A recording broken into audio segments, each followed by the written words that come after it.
Greetings, fellow Empyreans. I am Ashtroth, the voice of New Eden, and it is February 27th, YC128. This is the Eve Universe Show. Welcome, welcome, welcome, guys. Settle on in. It is Friday. I forgot to mention this last time, so if you haven't so far, make sure to open up your Nest store and pick up your weekly skill points. I forgot to mention that before. Forgot to do it before, but here we are. Also, the Typhoon Fleet issue Unbridled Glory skin is now in the New Eden store, and I don't think I remember seeing that before, so if you're interested in that, that is available now. But we have some stuff to jump into. You know, yesterday's stream was fine. We went over the news, and there was some pretty exciting news. I did try to do a piloting episode, but like not all experiments work out 100%. But today, I have an even more exciting experiment to cover, and which is that while I have been in faction warfare for a very long time, in and out. I was actively in faction warfare for about 7 or 8 years. I've been doing it since basically Inferno, so like 2012 era. Been part of a lot of different pieces to it. Was the main guy leading Fed Up back in the day. Been very, very interested in faction warfare. Was a big piece of the various discussions that went into eventually Torvald's recommendations for faction warfare. I've talked a lot about faction warfare. I've made guides on faction warfare. I'm interested in faction warfare, but I have always been relatively hostile towards faction warfare missions. Okay, we've talked about this a few times in the last couple of days as we've talked about the news. There has been some pretty significant changes to the way that missions and more importantly standings operate, right? So we now have made it it is now true that being promoted in faction warfare, in other words getting a full 1.0 with the faction or with the militias corporation, will give you a big standings boost to that faction. Now that no longer derives, so there's no like negative consequences. You can gain faction standings with the Gallente without losing faction standings with the Caldari. That's a huge deal in faction warfare, meaning that the one major place that you can participate in faction warfare to lose standings is missions. But most recently, as we covered yesterday, hold on, let me pull this up. Where's my browser window? Gosh darn it, hold on. Oh, it's because I'm on the wrong screen. I want to be on this screen today. Because we're going to be doing stuff. Oh my gosh, I forgot how small this was. Okay, so oh man. So if we look at the previous patches, we see that they removed the standings derivatives for the career agents. So now it's just a straight up bonus to do the career agents for faction standings. That's great. But they also did this change. And this, as I talked about yesterday, fundamentally changes our relationship with faction warfare. One of the biggest concerns with people joining faction warfare in the past, one of the biggest frictions, is the idea of like, I don't want to get locked out of any of the Empire's area, right? Like if I join the Gallente, I'm no longer welcome in Caldari Highsec. The Caldari Navy will attack me, you know, all those kinds of things. Now, I can leave faction warfare and not have that consequence anymore, and that's fine. However, if your standings gets low enough then you have problems in that area of high sec, regardless of whether or not you're in faction warfare. And so the big concern for a lot of people is if I do too much with faction warfare, if I work for the Gallente, I'm going to tank my Caldari standings. And if I tank my Caldari standings enough, I'm just not going to be very welcome in Caldari space. And that's a huge pain in the ass to fix. And so, overall, throughout the years, as I mentioned here in 2012, they removed that from the normal plexing process. And this is one of the things I've argued for years, that you can participate in faction warfare for years. I did it for over a half a decade without losing so much standings that you get locked out. I'm still welcome in Caldari space as long as I'm not actively in the Gallente militia, for example. But CCP, whether it's because of the upcoming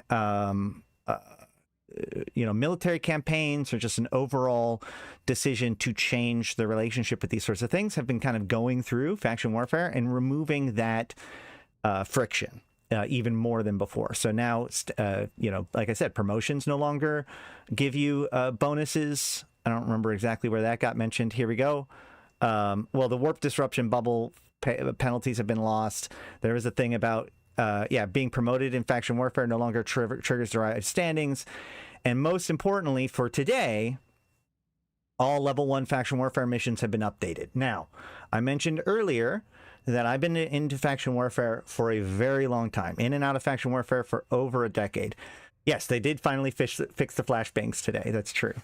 But I've never really gotten too deep into faction warfare. I'm not going to say, or missions rather. I'm not going to say I've never done a faction warfare mission, but I've actively avoided them most of my time in faction warfare for a couple of reasons. One, it's just true that Gallente faction warfare missions are in general harder than other faction warfare missions. The other 3 empires have historically been able to do it in like a solo stealth bomber or whatnot, whereas the Caldari rats, because they jam, has made Gallente faction warfare missions kind of uniquely terrible to try to do, at least for a very long time. That was kind of the wisdom behind it. But also, like, faction warfare missions is that one place where it's really easy to tank your standings, in the same way that like regular missions, if you just take all of the regular missions and you take all the missions that are against like the Amar, sooner or later you're going to no longer be welcome in Amar circles, and it's a pain in the ass to fix. So likewise, I've just kind of avoided faction warfare missions, and in fact I was a pretty strong advocate against them, because I came from the camp that faction warfare missions, the major update next week, or the major update is going to be at least 2 weeks away. I would say I would argue that it's going to be closer to like the 20th. Let me look real quick. So with next month, I would guess that it would be the week of the 23rd, if I had to guess anything. It could be early, but that's just going to be my guess. That said, the events will likely begin within the next week or two, the presidency. All right, but either way, the point is that I have been in the camp that's against faction warfare missions forever, because the fact that faction warfare devalues the work of honest folk doing faction warfare, right? Like you can, when you run plexes, when you run the sites that are affecting territory control, you get paid out in loyalty points. That's the major reward for faction warfare. Missions, faction warfare missions, are a relatively easy way to collect LP in a very consistent way, not involving combat or anything, because you don't have to do plexes, at least to a certain extent, avoiding combat. But it generates a bunch of LP without affecting the war zone. So what ends up happening is these guys aren't actually contributing to our forces. We have a lot of guys on our own team that are running these missions, and those missions are not helping our team they're reaping the benefit of our team's success, but they aren't contributing to that success in any meaningful way. And in fact, by generating their own loyalty points, they are, in essence, devaluing the loyalty points that we earn by doing real work. What is happening? Hold on.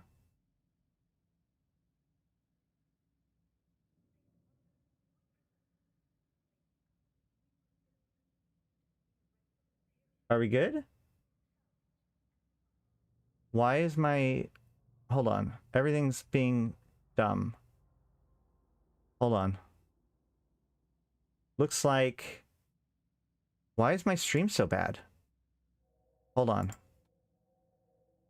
Hold on.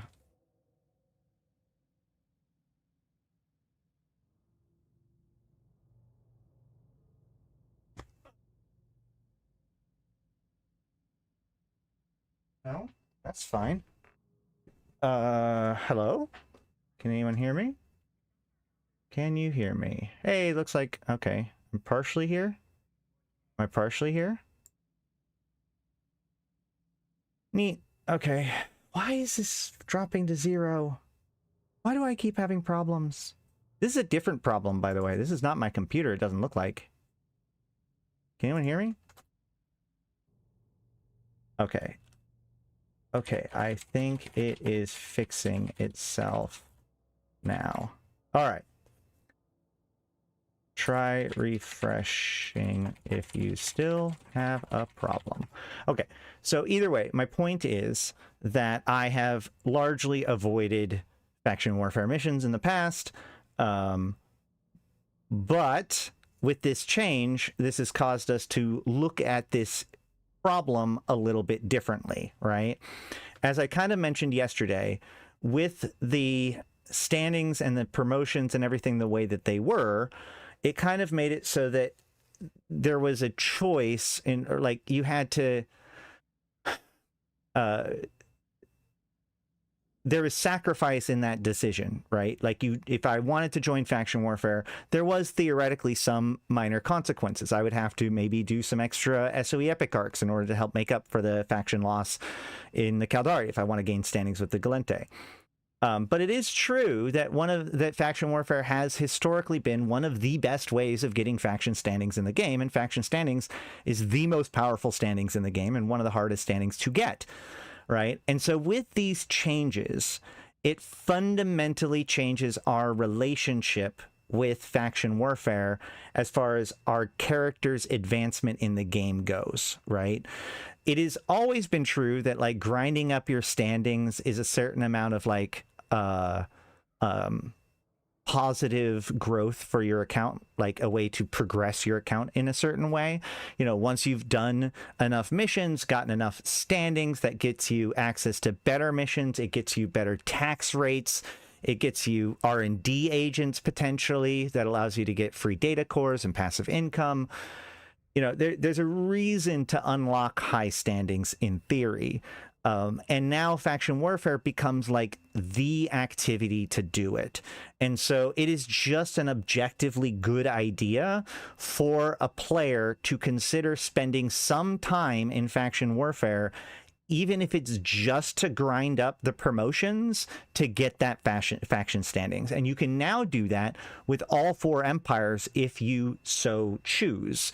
And the faction missions end up being a critical piece to this, because while mission running, or sorry, while running plexes is an incredibly good source of ISK, or sorry, LP, the actual standings that you get is relatively low. It's a very slow grind doing plexes in order to get your standings. And the thing that missions are particularly good at is standings, right? Like they are a reasonable alternative for LP, but even at level 1 missions, they are relatively good for standings. So all of this makes this a worthy thing for us to explore today, because one of the things that they mention here is that this is just the beginning with this rework, right? There's been a pretty significant rework to faction warfare missions. We saw them author all new rats. We saw them author all new versions of the event, of the missions, etc., etc. And they do say that they are going to continue this plan. Our plan is to slowly roll this out to other faction warfare agent levels. And so my concern, or my thought about that was always like, well, they're starting with the least impactful ones first, right? To make sure that, like, because if people can suddenly start farming level 4 missions as much as they did before without any consequences, it could actually have detriment to things like the LP economy, right? And so they're kind of rolling this out slowly but surely. with the level 1 missions being kind of the smallest impact that they can while still like proving their theory about what's going on. So today we are going to explore level 1 missions in faction warfare. Now, I mentioned the other day that there are some differences to faction warfare versus missions versus other missions. They are kind of special in certain ways. We're going to explore all these kinds of things, see how to do them, see whether or not we like them, see whether or not they make sense, figure out whatever mechanics we can about it, as well as, answer whether or not this is a good idea, right? See if we can take our experiences with level 1 missions and extrapolate them to level 3s and 4 missions to kind of give ideas or to think about whether or not this is a good idea or where it might be going. So all that said, let's jump into it. First, by closing the browser. Okay, so what is the strategy? The plan today is that we are in the system of ammo. You can see here that we are in AMO. It is the Minmatar Faction Warfare Headquarters, and I have a Thrasher Fleet issue. The Thrasher Fleet issue, the reason why I chose the Thrasher Fleet issue is because level 1 missions, one of the things that they've changed about it is that the level 1 mission sites are a small Navy complex in the same way as like Faction Warfare, just the normal faction warfare plex, which makes it so that Navy destroyers are going to be the significant, the most like highest end ship that you can bring into them. I am just going with the standard. I did go with, I believe, our previous Minmatar plexing ship. We could make some corrections later on, but I'm just grabbing the exact same ship that I would have used in just doing small plexes. So we have artillery, micro warp drive, warp disruptor, web. We are mostly hull tanked, which is kind of an interesting one here, with an ancillary armor repper for extra hit points, a DCU for tank, and a power core for fitting. We have our basic ammunition. We have both types of Tech 1 ammo and some EMP to go with. I assume that this is going to be overkill. Let's find out. But the way this works is that I am currently in the system of ammo, which is, as I said, the Minmatar headquarters. Now, the Minmatar headquarters does have a set of agents, and these are faction warfare agents. Now, these guys are not going to talk to me right now. See? Because I am not in faction warfare. Luckily, since I'm in this structure or station, which is a Minmatar station, I should be able to join faction warfare. So let's go ahead and try doing that. I'm going to go to Minmatar. That is Minmatar. Open faction selection. Empire. Minmatar. Enlist me.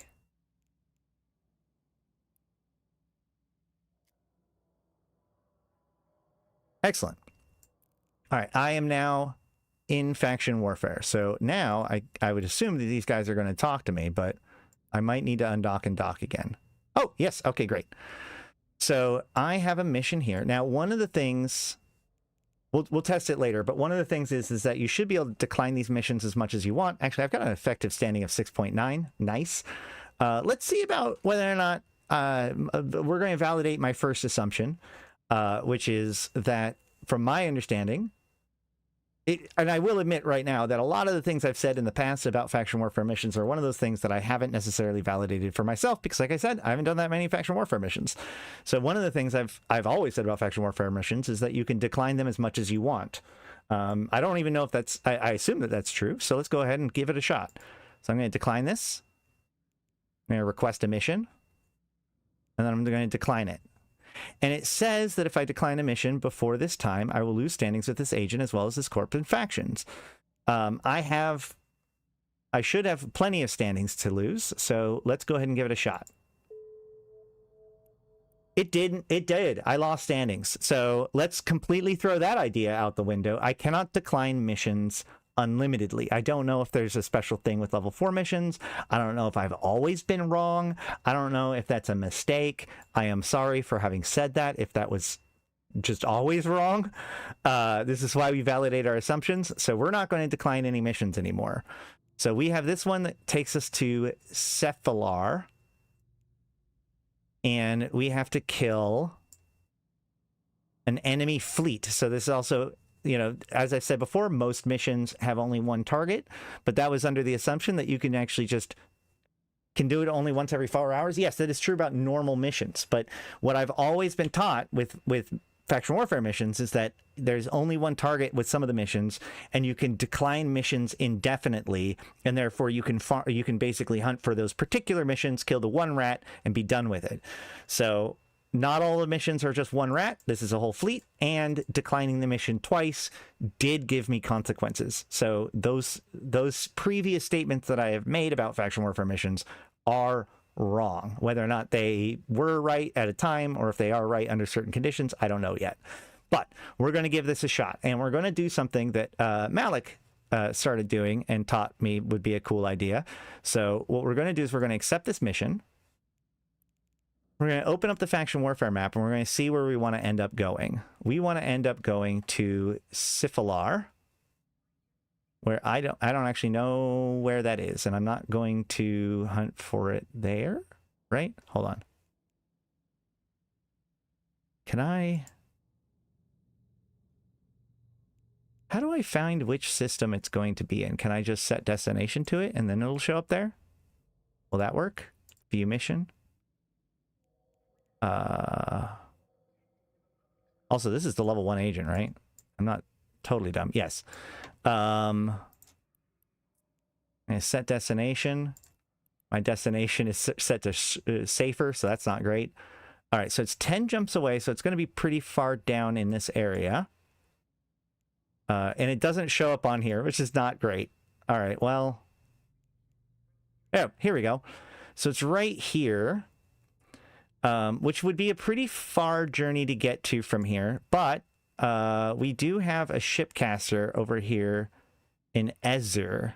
Is that going to be the closest one I have? It is going to be the closest one I have. But it will get me a lot closer. So what I'm going to do is I'm going to undock from here. And I want to go to... It's going to be an Amar. Yes, generally speaking, missions are going to be deep in enemy territory, which is one of the reasons why this works. So we're going to go to the Shipcaster. The Shipcaster is a special tool that is in every one of the faction warfare headquarters, and it's only usable by members of that faction warfare group. So now that I'm in the Minmatar militia, I am allowed to use the Shipcaster.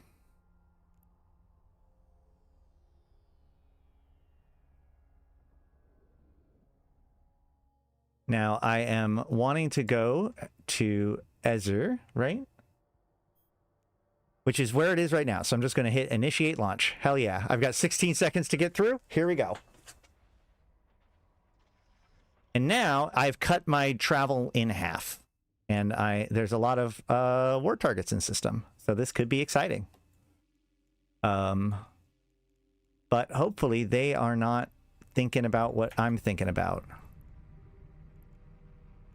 I'm going to de-scan the gate and see that there isn't anything going on there. So let's go. Warp drive active.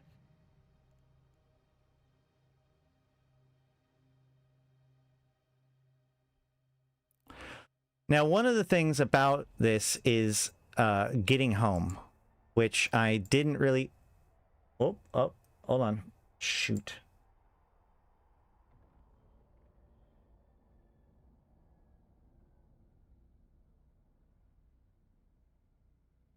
Oh, no. Well, hold on. I can't see chat, and there's a Coercer Navy issue on top of me. So, and there's a lot of rats over here, too. Or, sorry, players. Cool. Jesus, there's a lot of things here. Warp drive active.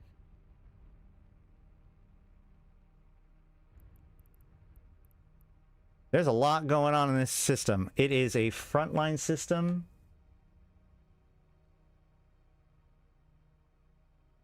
Hold on.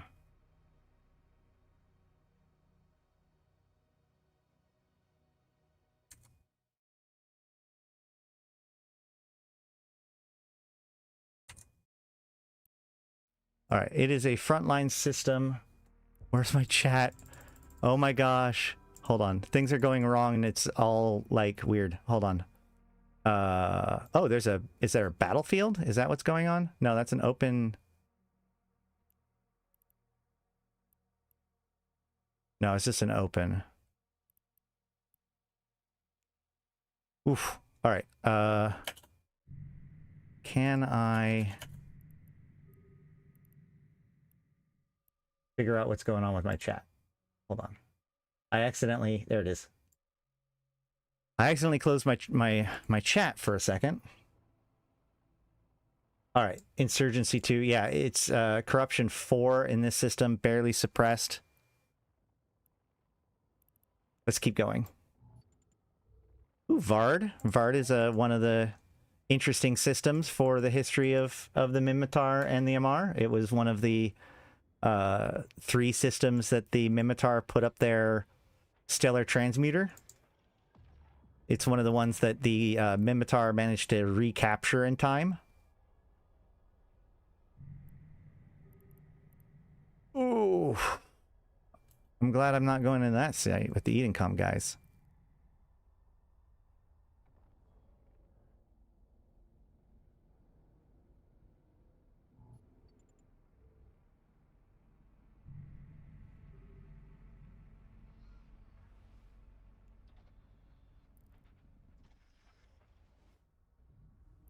Space is pretty lively right now.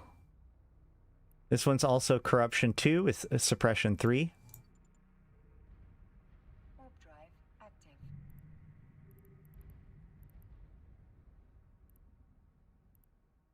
Ferox.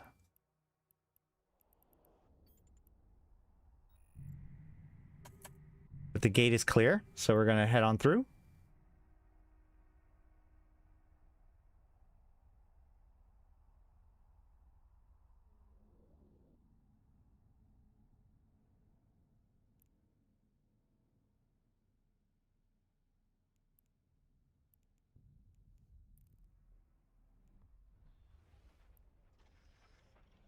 Ugh, I need to tweak some of my UI stuff. Okay, so we got rats on the gate, but nothing too serious. I'm actually in a system by myself now because... Oh, this is a command operation system, but it's basically stable. Nobody's messing with it right now. Warp drive active.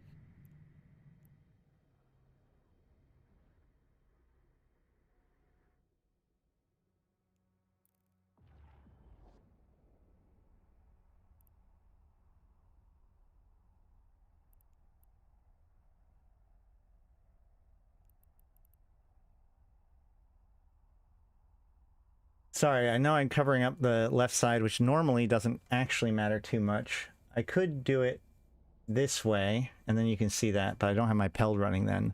I don't know. We can just do it this way for now.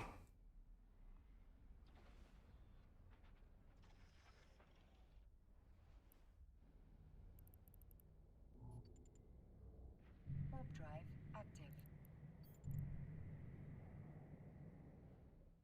We're outside of the insurgency now, so it's not that big of a scary thing, and it's also a rear guard system, so the chances of somebody being like ready to go to deal with me is much, much lower.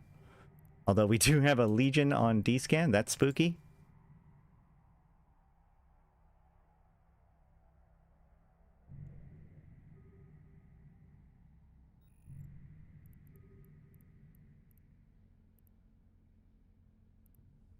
We're good to go.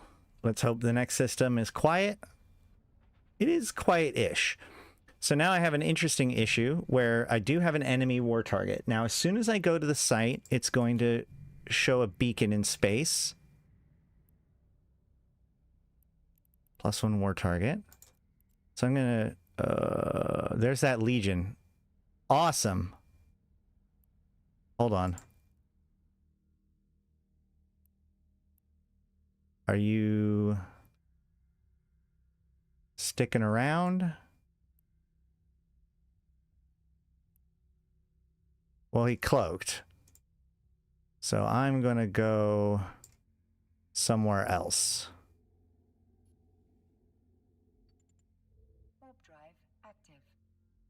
I'm going to warp to this site at 50, just in case he sees me warping off and wants to try to grab me.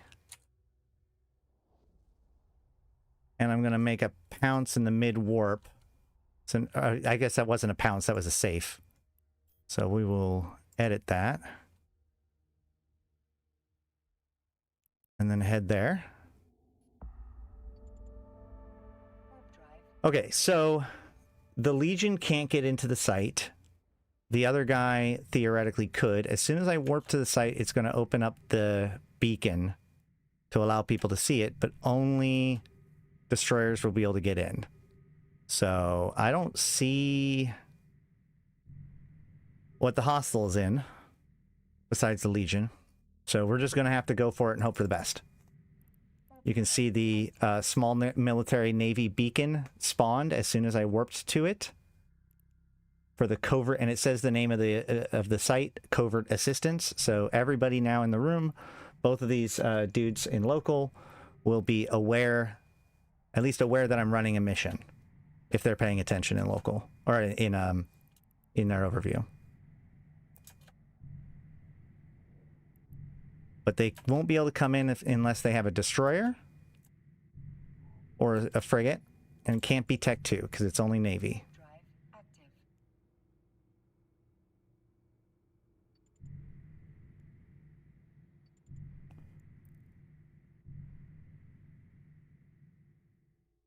Okay.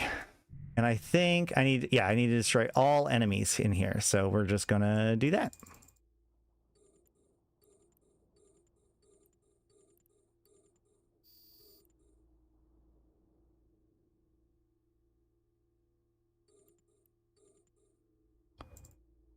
They started out further away from me.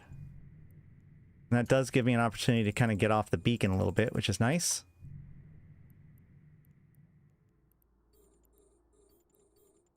It is also pretty cool that the rats are now following your standings or like your position. So now, like if an enemy was to come in here, the rats would not shoot at them. Or at least the rats that are hostile to me and friendly to them won't shoot at them, which is nice. It wasn't that way before. And there's actually both hostile and friendly rats in the site with me. My range is between 6 to 22 kilometers, so that's too far away. Let's go ahead and prop to get closer.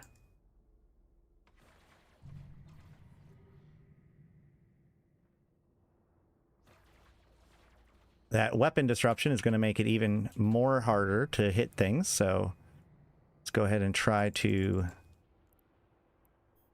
It's that crucifier that's doing it. So let's go ahead and head towards that.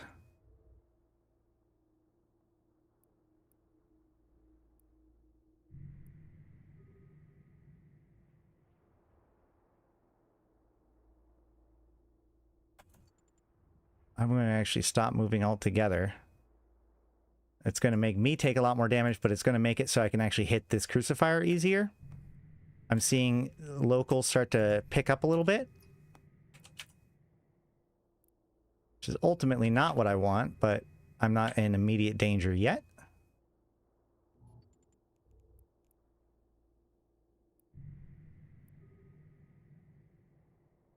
I haven't even gotten through my shields, so, you know, my hull tanked ship is doing perfectly fine so far. And that's it for the site, and I just can go back to ammo now. So the real concern here is just how do I get back home, right? Like, now, this is one of the things I was thinking about. This could actually be an interesting way to seed ships places. So I could just leave this ship in this area. It's also worth checking out all of the wrecks for dog tags too, actually. Those can be pretty valuable, potentially. Not this one, though. Let's see. Oh man, there's also Republic wrecks that got killed too, so I guess I can loot those?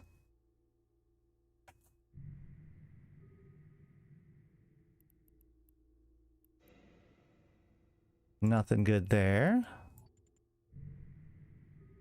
No, you can't? I can't what? What can't I do? I mean, I can't leave the ship in this exact system. You're right. I'd have to... oh, 500,000 from that one wreck. So that was a slicer. So that one's good. I'd be able to leave it somewhere in the war zone that's close by, like the nearest front lines or whatever. My point is that, like, rather than going all the way home, I could leave it somewhere and then like self-destruct to get home and do it again if I'd set that up correctly. But I didn't. So I'm just going to have to go home the old-fashioned way.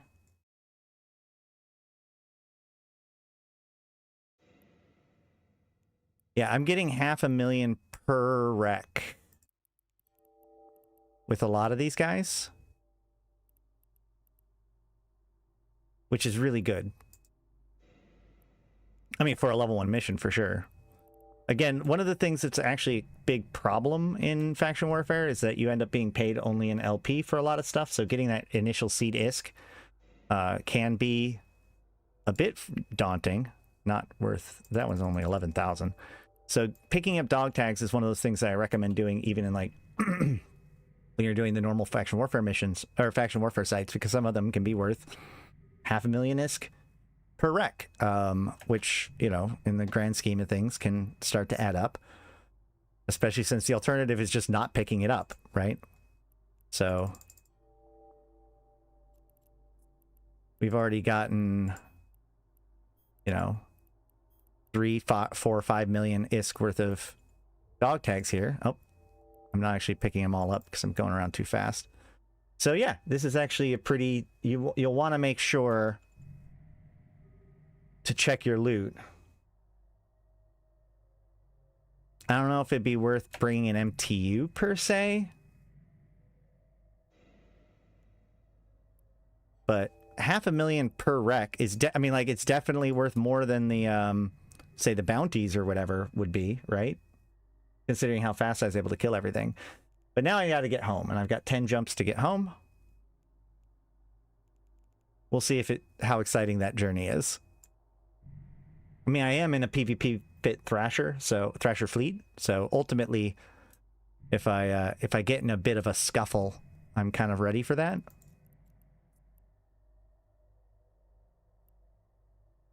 I don't think this one's going to have very much in it, but we'll just check.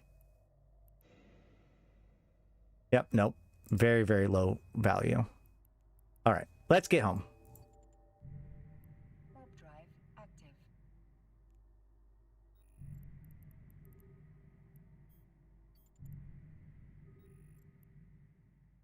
Am I flying into danger?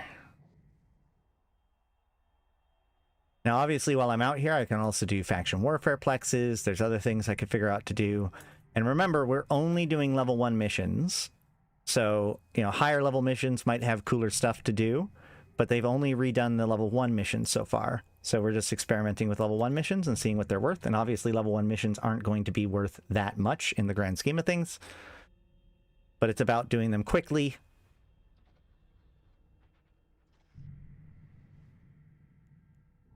The act of getting home, though, is going to be a big critical piece to all of this.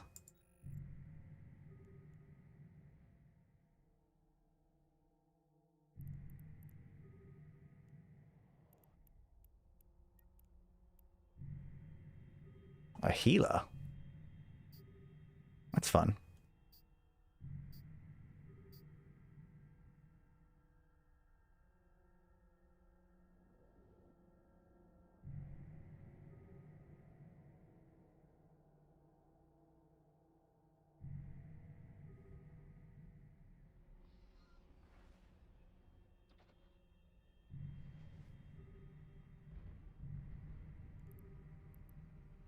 Heading back through Vard. Maybe when we get to Vard, we can also check out the transmitter, but we'll see.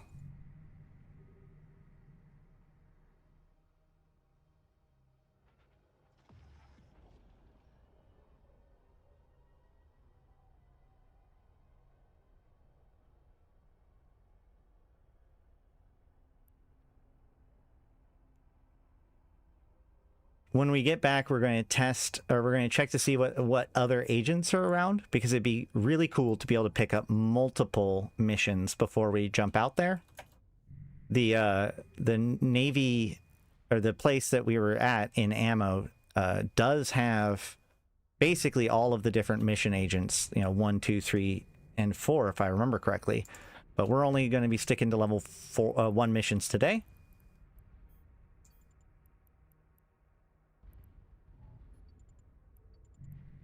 We're just going to go for it and see if anything exciting happens. I could have been more careful. I could have warped to the asteroid belt, or even the planet, or the or whatever, before warping directly to the Stargate in order to see if anything is going on there.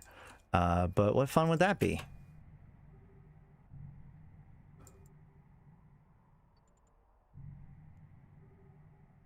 Looks like it's clear anyways. Cormorant Navy and Omen Navy. And another Cormorant. Let's get out of here. That's so many people. So many people. So many Ospreys. Let's... Screw it. We're just going to do it again. We're going to go for... Because the Edzer gate is outside of my D-scan range, so all of this garbage that I see can't be on that gate yet. So at the very least, I'm going to check that out. What are they all here for? There's the open. There is a mining op. That might be what's getting all of the attention.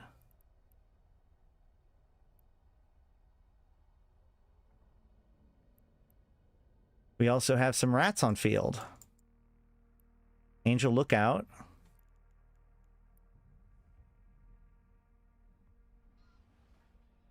I am doing faction warfare right now.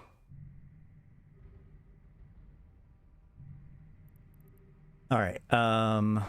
Nothing on D-scan there, so it should just be a straight shot. Warp drive active.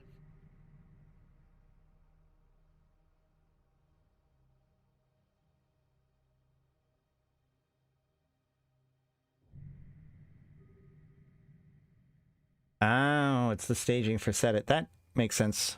But there, I mean, there's obviously, there was a lot of like war targets and stuff in the system, and a lot of Ospreys. So I'm pretty sure it was just because they were doing the mining op.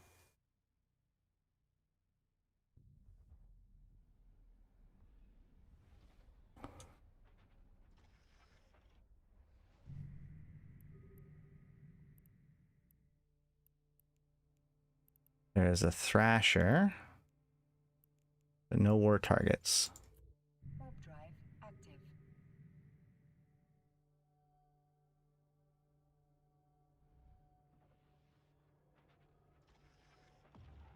It would be interesting to do this exact sort of thing with, heavier equipment, right? If you're wanting to do level 3 or 4 missions, it would actually be kind of interesting if they redo the mission, so it can't just be done in like a stealth bomber or like some jackdaws or whatever.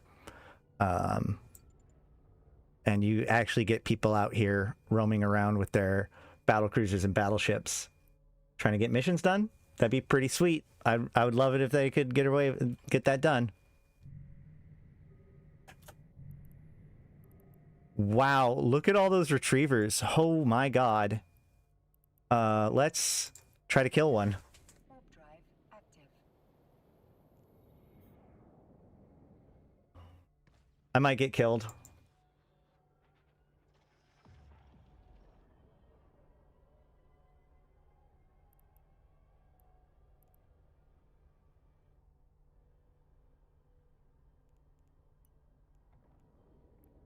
Yeah, there they are.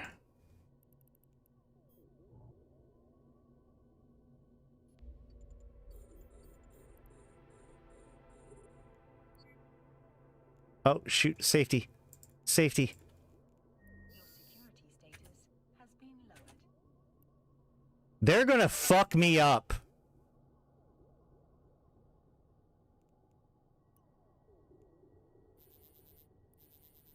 They are absolutely gonna rip me apart. Oh shit.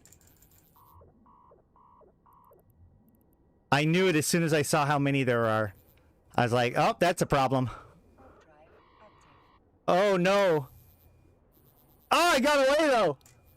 You didn't have a scram. That is... Didn't die to a bunch of drones. Thank you very much. That's pretty good.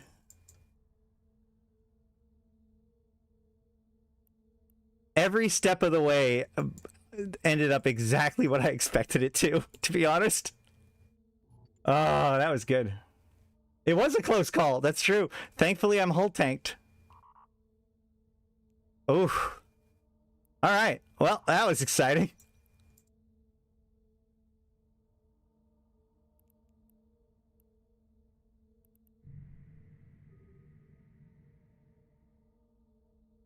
That's a lot of retrievers. That was a lot of drones.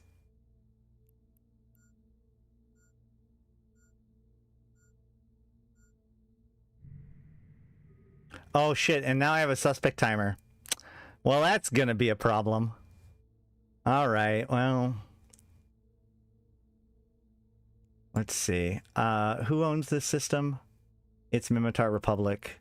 I can't... Can I dock yet? Yeah, I don't have a weapons timer. That's pretty funny. Why mine in Lowsec? Because lots of much better ore. I mean, Dark Ochre... that ore site was pretty decent. Is a good mining site. And obviously, he wasn't too afraid of minor inconveniences.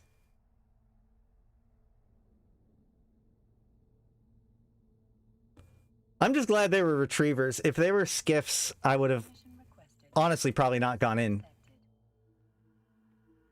I would have known what was happening. I was curious to see if I could kill a retriever before their drones could get me. So now we know. We found out. We did the whole fuck around and found out thing. Yeah, Low honestly has some better ore than Null for the when it comes to mining. Because Null can be mined, like, nullsec people can create pretty stable areas so that way they can mine. Whereas lowsec ore is almost always dangerous. It's either very, very hard to find in highsec, like rare spawns, or it's in lowsec or in Pochfin. Like, that's the only options if you want to get Isogen or Noxium. So, you know, it is basic because it's the hardest to acquire ore. It's also the most valuable.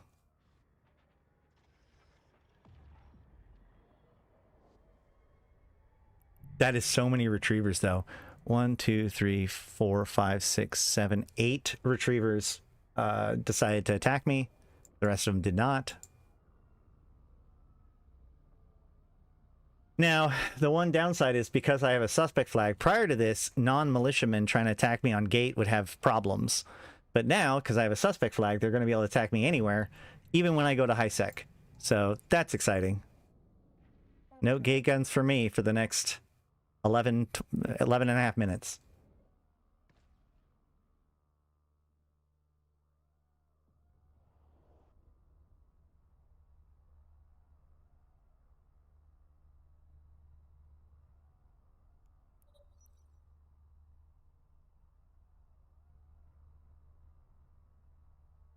Well, already we're having an adventure. Already this is paid off.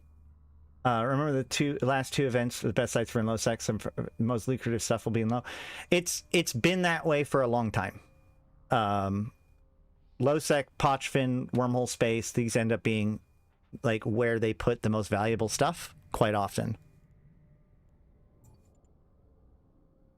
Warp drive active.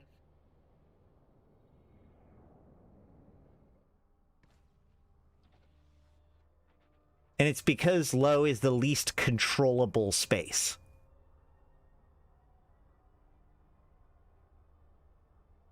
Even Pochfin, you know, you can lock things down with bubbles and such. Have they sorted out the RMT problem with faction warfare yet? I don't know 100% what you mean by that. But I'm going to go with no.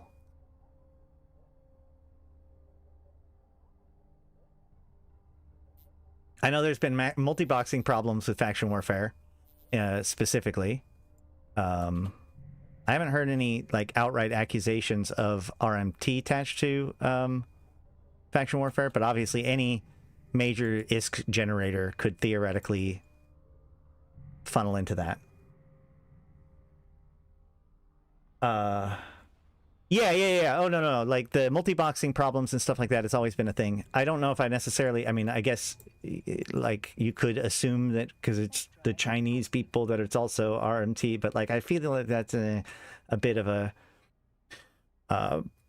concern. I mean, like it's very obvious that a lot of them are going for the Azraels and the other major rewards and those things for the LP, not necessarily for RMT. I don't think that's necessarily a fair argument or like accusation to make. But they have not yet fixed AWOXing, and I have long since suggested that AWOXing is kind of a cursed problem. So I don't know if they're going to be able to. But here we are. We made it home. We made it home. That said, like, because things like the, you know, the rush to get the Azrael and stuff is chilled out, people have kind of moved on to other things. A lot of times. Yeah, if it was RMT issues, then they would be banned. All right, complete mission. All right, so I got... All right, I got 260 loyalty points, which by contrast, I got a single Plex done before in Isengard and got 20,000 loyalty points. This one got 8,000 loyalty points, 7,500 loyalty points, 18,000 loyalty points. So obviously my point is that this 260 loyalty points, nothing, not a reward, barely noticeable, right? But we see that there's this 0.635 standings bonus, and more importantly, if we go up here, oh, did that derive? I guess so. Interesting. All right, so the Galente Federation, I lost standings due to derived modification. That was today. What? Wait. I got a negative for declining the mission. Oh, okay. Yeah, so all of these negatives here are from declining the mission earlier, not the one, because 1917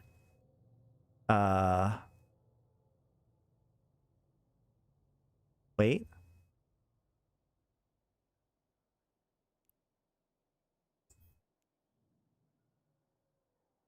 Yeah, 1917. So all these derived standings came from me declining that one mission. So these are not, none of that derived from the mission I just completed. I got no faction standings from it, which makes total sense. All of this makes sense so far. But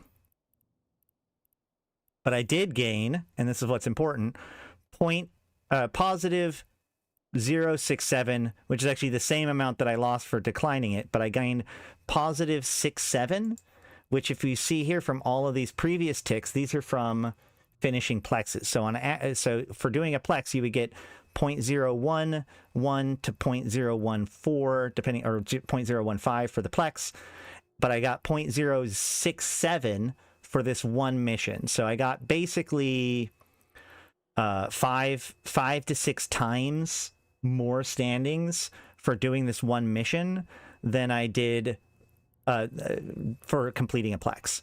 So that kind of boils down to like why we would do this, not for the LP, but for these standings bonuses. Because if we see here, my Navy standings, my base standings is 2.83, right? And so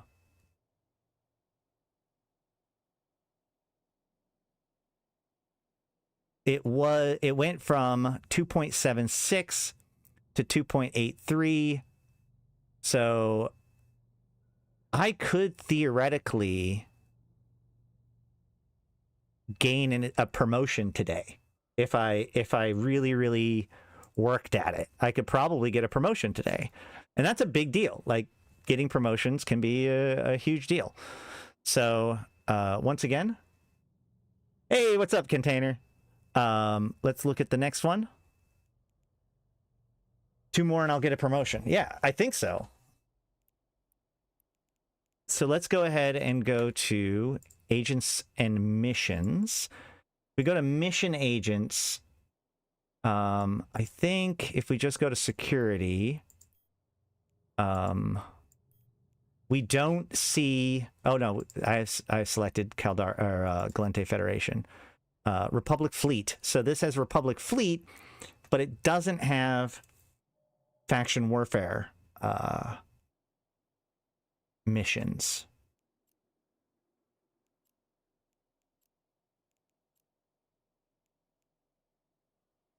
So to do that, I have to go to Agent Finder and go to Faction Warfare. And then any distance, level 1. Okay, so I have one here. There's 2 others within 2 jumps. So I could theoretically grab all 3 of these missions, do them all, and then turn them in and complete them. So let's try that out. Let's test this idea. Now remember, I still have suspect flag, so things could still go terribly, terribly wrong. Actually, hold on. Before I get too much further, let's go ahead and right-click this station. I'm going to set it as my home station, so that way if I get blown up, this is where I end up. Oh, hold on. Before I leave, one more time, I do also want to point out, like, the ship that I'm in right now is the Thrasher Fleet issue, which is a bit, like, it's not super cheap. I definitely could have done this in a Thrasher. But we can see here that it takes 12,000 loyalty points to get a Thrasher Fleet issue, which if we looked earlier at my loyalty points gains, you would see that that's basically 1 Plex. Not really a good method, again, to do level 1 missions to get that much LP. It'd be a lot of level 1 missions, but it's like 1 major Plex to get a Thrasher Fleet issue blueprint, and then otherwise it's the same cost.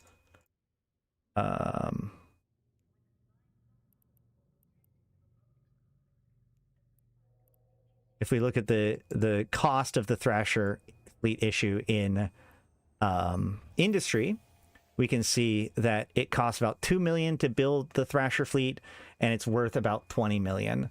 So combine that plus that, we can go to the Fuzzworks website.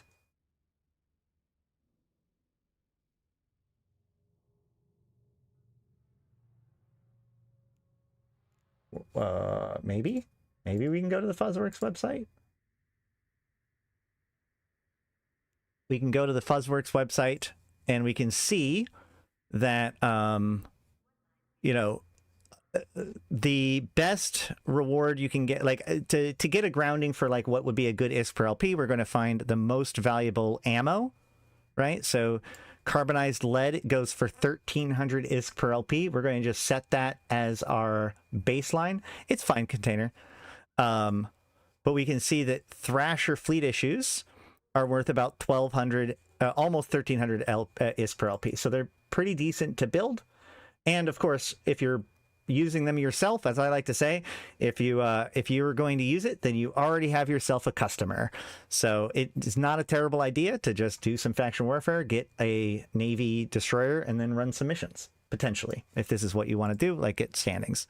So let's go ahead and head to that other agent first.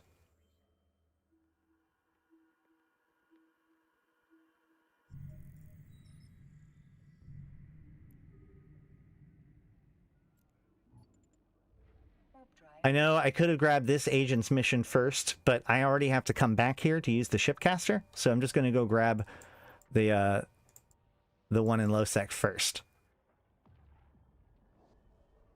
And my suspect flag is almost gone. 20 seconds. So I could just hold my cloak if I need to.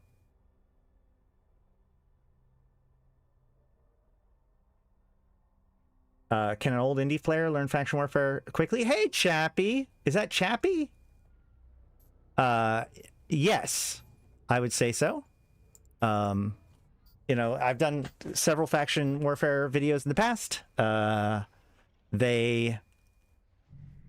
It's a really, really great place for players to learn about PvP, do small gang PvP, have relatively cheap stuff, and make quite a bit of money, you know, getting involved. And it feeds directly into industry because, like I said, the main things that you're getting with your LP, one of the, maybe not necessarily best ISK per LP, but certainly one of the best ways to move your LP is in the form of faction ships.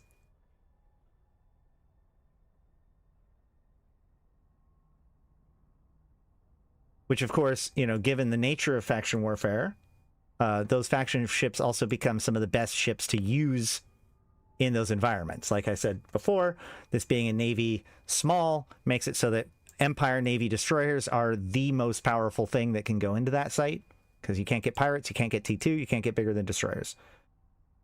And you don't need very much skills in industry to actually build the ships. That's correct. As a matter of fact, I would argue that basically you need no skills to build the ships. In fact, even an alpha clone, even though you've basically got no industry bonuses or anything like that, you can build Navy ships fine. You build them one at a time, basically, but, you know, you can. Warp drive active.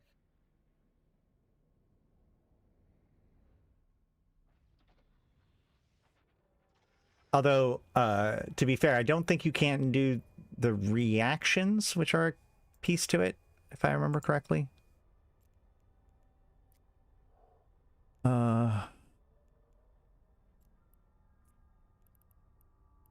Yeah, it does require R4 reactables, which you can mine in high sec, but the reactions that require low sec. Request accepted. Is it a quick return or is it more long-term before seeing profits? Well, I mean, the very first site that you can do can give you 10,000 LP, which is, you know, 10 million ISK if you do it right, pretty simply.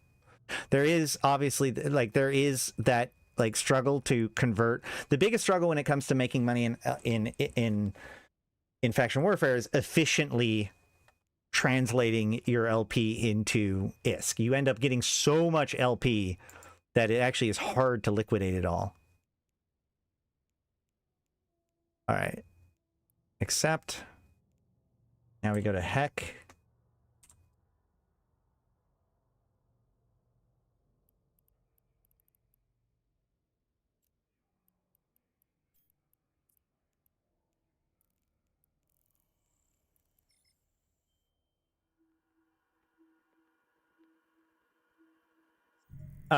Yeah, well, I mean, you only need like a frigate or a destroyer to do most of the faction warfare stuff. And I mean, worst case scenario, just roll a new alt as an alpha, get the 1,000,000 skill points by using the buddy code down below, and away you go.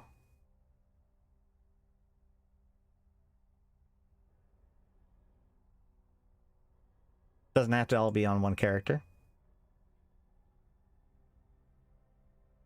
You should aim to find a big nullsec guy that buys 100 Cyclone Navy BPCs at a time. That's true. It would be even better if they buy a bunch of Naglfar fleet issues.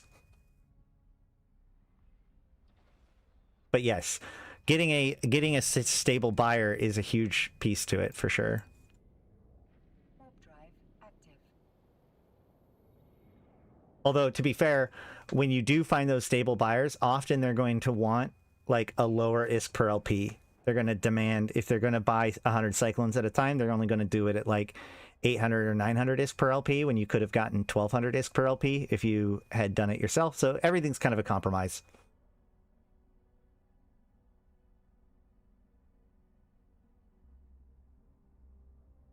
Right. Yeah. So the good thing is to get like multiple of these options, right? So you can have one of those guys to liquidate large amounts of LP for 900 ISK per LP each. And then at the same time, you could grab a few, say, Republic Fleet Shield, you know, extenders or whatnot, which are very high ISK per LP, but don't move as fast on the market. So you could just, you know, pick up some of those and sell those as they show up. Want to buy Republic LP at 999 ISK per LP? That's actually, I mean, again, like if you can have a regular buyer of at least 1,000 ISK per LP, that can be considered pretty good, Warp drive active. especially nowadays. You know, back in the day, I would have wanted to push for 2,000 ISK per LP, but you know, ever since Uprising, I just don't think that that's a reasonable thing to ask for. But I think that anytime you go below 1,000 ISK per LP, you're kind of devaluating yourself. So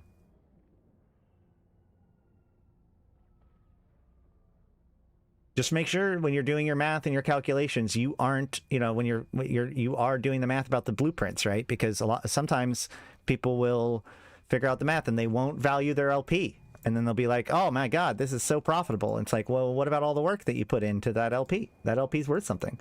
The new tag thing will make a lot of things cheaper in the long run though, right? Very possible, yeah. Like the dog tags end up being a limiter with a lot of those, especially those Navy like modules, for example. Those end up using the dog tags a lot. I don't know, man. The dog tags have kind of come and gone. It is an interesting way to fix it rather than just remove dog tags altogether. It is worth noting that like this idea of faction warfare missions does not exist on the insurgency side of things. So this is not a good way to get your Guristas or Angels standings promotions or anything like that. You still have to do that the very hard way of, you know, the slow grind.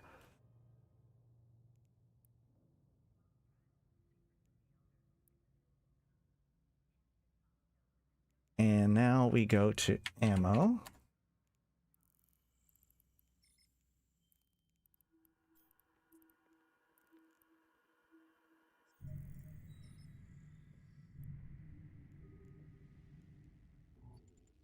Warp drive active.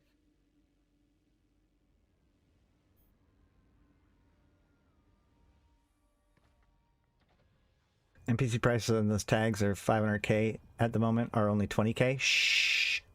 Shh. Yeah, that's probably true. Try to keep talking too much. Don't be sorry for talking too much. That's engagement. The algorithm and I love you for it. But do you know if you can still get the special missions for faction warfare, like the ones you get every 20 missions? You mean storyline missions that you get every 16 missions? I don't know. I assume that faction warfare missions can have those. Malak may know that so far. Spoons might know that, but I'm not sure if he's here right now. I don't know that one yet. I don't know if faction warfare can trigger storyline missions. As it should be. Pirate faction warfare should earn LP in a more lore accurate way, scamming people out of LP. I mean, maybe. So like there is pros and cons to it, right? Like I said, they don't have the missions, so it's harder for them to get standings, but they don't require dog tags in their LP store, which, you know, Empire faction warfare pilots have been raging about, because, you know, it's like a domination shield extender does not take dog tags, but a Republic fleet shield extender does. So, you know, there has been, you know, pros and cons already to the system. Warp drive active.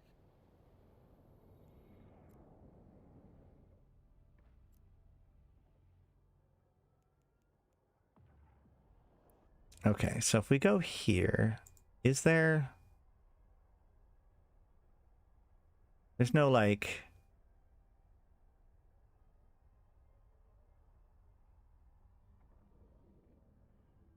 Oh, there is a faction warfare tab. Hold on. Okay. Docking permission. There's a faction warfare tab. Accepted. Does it let me see shipcasters? I assume not.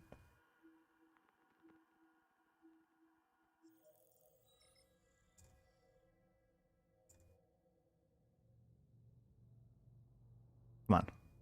Faction warfare. Yeah, it doesn't. That's too bad. So I need to go grab this mission here.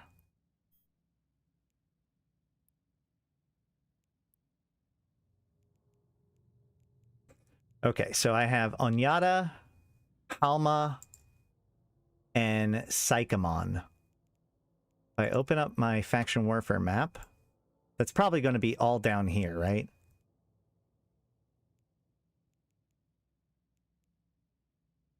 Was Onyata one of them? Yes, Onyata was one of them, so that one's there.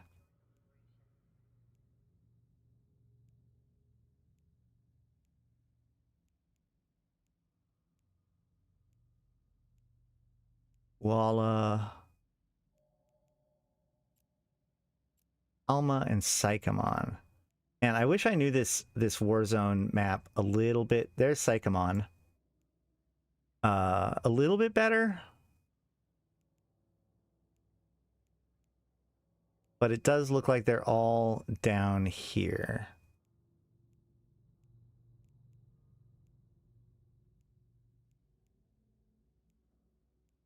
Whatever. What we're going to do is we're going to undock.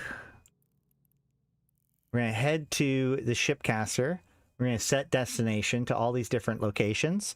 We're going to optimize our route, and then we're going to do everything. So let's go to the shipcaster, because I don't want to miss it if it's going. And I want the Ezra one, I believe, still.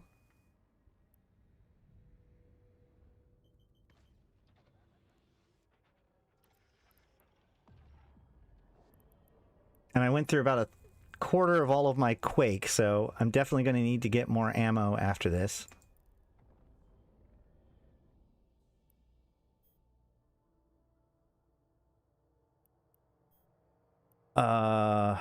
Nope.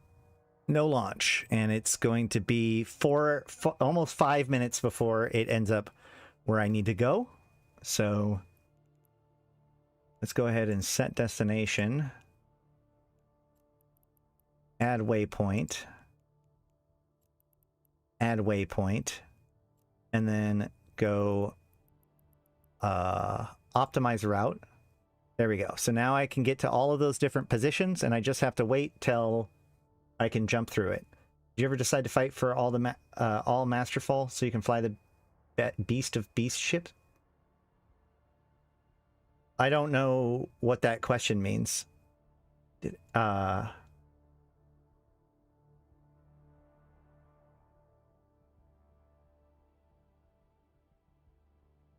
Yeah, I don't understand that question.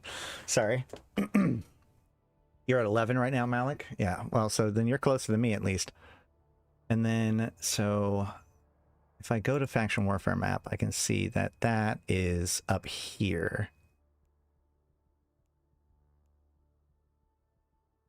Oh, my Marshal? Oh. Oh, yes. Chappie's a big Caldari fan. No, I have not ever worked for the Caldari militia before, and boy, is that going to be a day if I do. All right, I've got 3 minutes right now. I'm going to actually run to the bathroom real quick. Hold on.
Okay.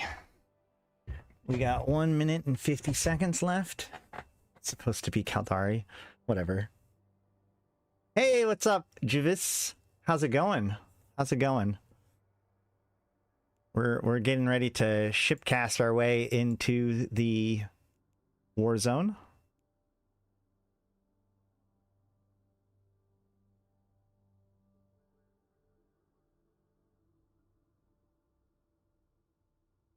Here in about 1 minute and 20 seconds.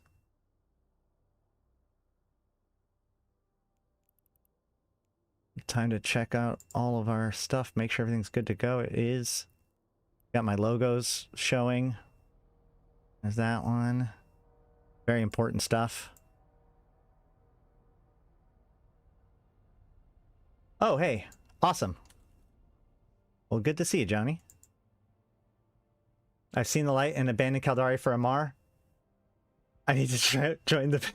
I mean, it would be easier to convince me to go to the Amar than the Caldari, more likely than not. I'd say that.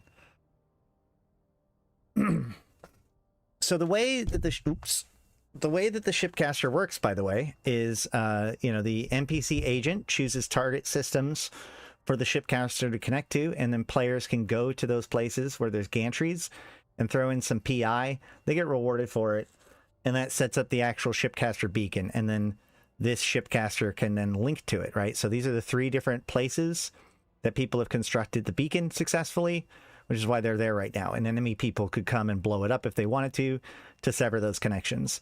But it just makes it so that it's a really easy way to get around and deep into faction warfare space and potentially towards the front lines. All right, let's go.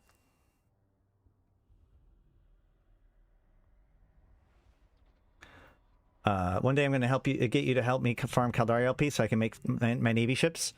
Sure, probably. Okay, so here we go.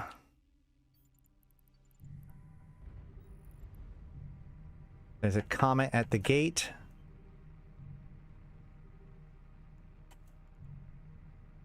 Let's just go. Warp drive active. Dominic's Navy.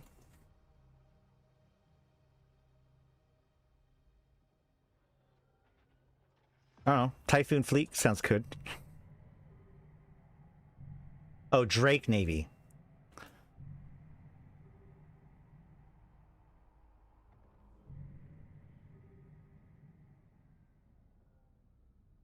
It is funny that, like, just knowing the name TFI doesn't actually tell you much of anything about the actual ship. It could be missiles, it could be shields, it could be anything.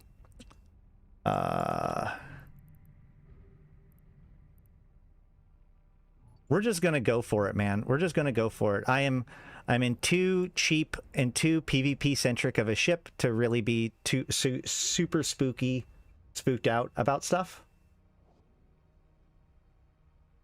I'm just gonna go for it. If I end up dying, I just wake back up in the anchorage and keep going. So it's fine. It could be a Thrasher. That's true. TFI could be a Thrasher.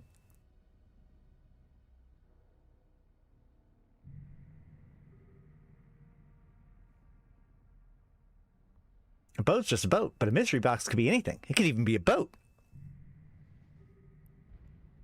All right. Warp drive active.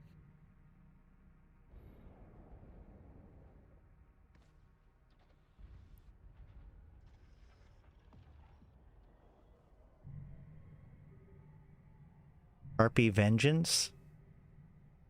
Oh, right. We keep forgetting to stop by the sun.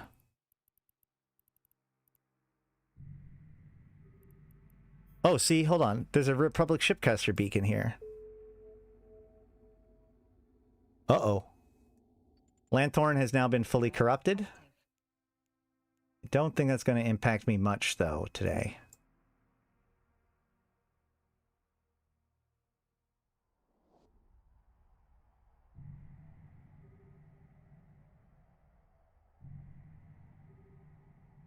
So this Republic shipcaster beacon in Vard is not set up right now. You know, we can tell earlier because it wasn't connected. So we'd have to go here and put the stuff in the correct spot. I haven't actually done that before in order to online it. I don't think I can right now because it's already connected to 3 other places. But we can also go check out while we're in Vard, Drive active. it's always fun to go check out the star and the shipcaster. Or not the shipcaster, the stellar transmuter. So, you know, this is how the shipcasters got invented. The Amarr deployed 3 different stellar transmuters on Egmar, Vard, and Turner. The Turner stellar transmuter, of course, blew up and was pretty famous, but these other 2 were successfully captured by the Minmatar and shut down before any sort of disaster could be done. But the research on these became a necessary component to the future shipcasters, as these stellar transmuters were used in HiSec to generate the power, fuel, whatever it takes to function, to make the shipcaster work. So if you go look in HiSec, you can find another transmuter that is functional, which is powering the shipcaster in ammo. So yeah, this is all part of the Shadow War stuff that happened a few years ago.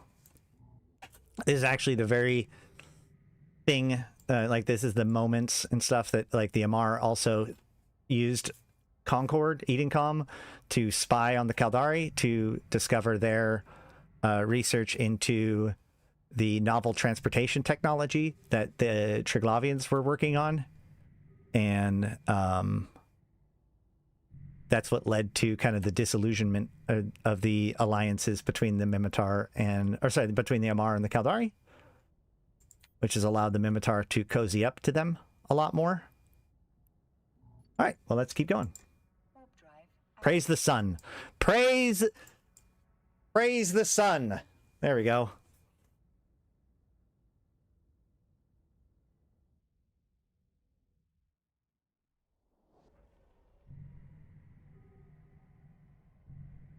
A Dramiel could be nasty, but luckily not on my gate.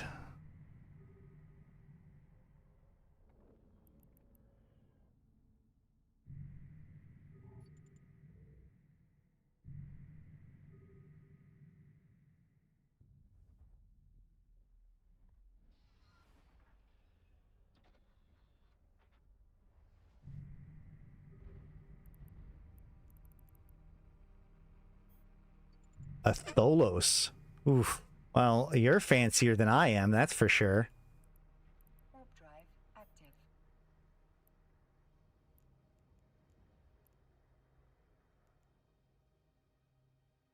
Account goes back to 2011.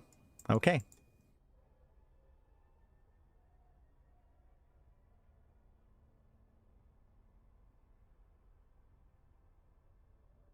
The Tholos shouldn't be able to go into the missions.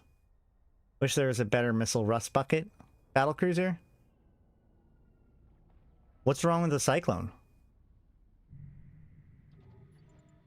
And the Cyclone fleet?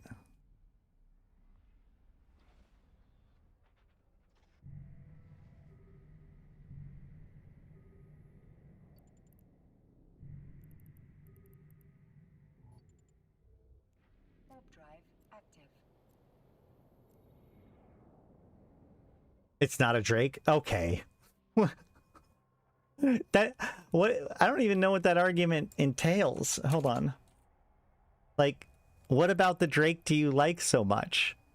It does, so the Drake has better resistances, but the Cyclone has better shield, like, rep amount. So I'd say it kind of evens out overall. Looks cool. You think the Drake looks cooler than the Cyclone? Oh, hold on. I have a work target on grid with me. I don't know if I can take you seriously after that.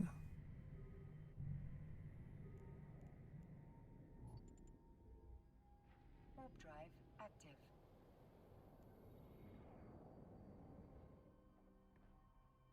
Yeah, the Cyclone's a great ship, and it looks really good too. Like, what are you talking about? The Drake looks like okay. I'm not gonna lie. You know, I got into the Drake relatively early because back in like 2011, it was like the de facto. I actually re-rolled it. I made a second account and second character just so I can go shields and missiles because Ash was all armor and turrets. So that's how Invictus kind of came to be. And her first thing was like to get to the Drake, and like I'd heard such great things about the Drake, and it's such a great ship, and it is such a great ship. And then when I got it and looked at it, I was like, oh, what? I mean, it's there. It's a flat plane. I don't know if I'd, Warp drive active. I wouldn't necessarily say I fly it for its visuals aesthetic. The Cyclone looks so much better. They are still, I don't know, they still have the really strong resistances, as well as the missiles and the damage, you know, that it is required. Like, I would say the Drake is still pretty darn good. If anything, the disparity is because everything else has been balanced to be decent.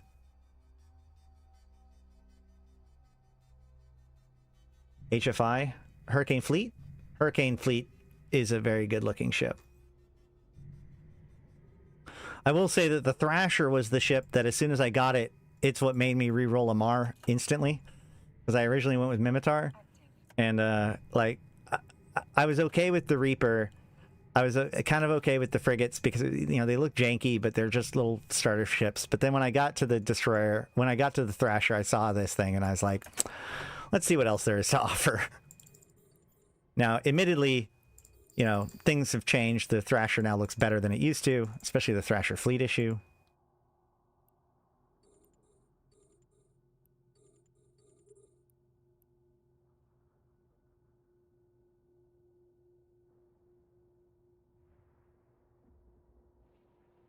Can we hit them? Oh, I am scrammed. I don't like being scrammed. Scrammed is bad. Okay, not scrammed anymore.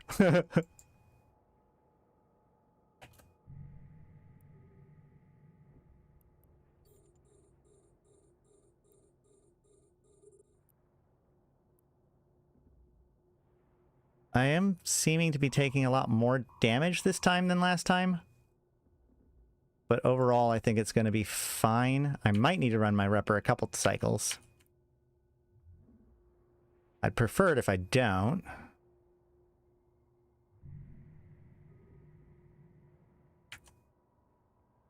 What am I supposed to do? Destroy all enemies. So that means I need to kill these bestowers, probably. And I'm going to add these to my combat tab, just so I have them.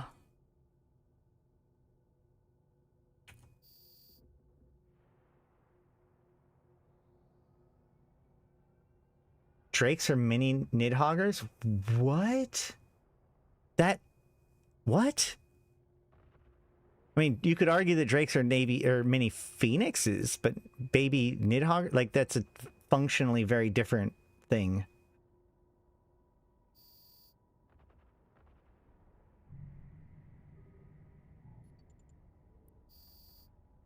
Now, it was noted earlier the other day, I believe, once I finish the mission, once I complete the objectives,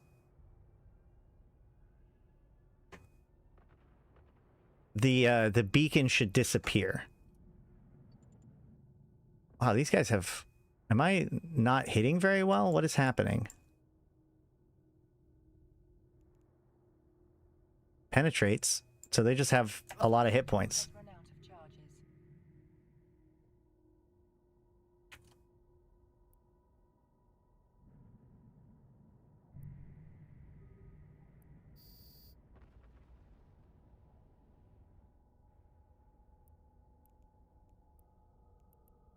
And we can start looking at the different loot too.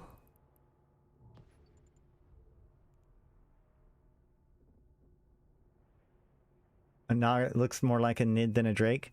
The Nid doesn't look like much of anything. Like, it's such...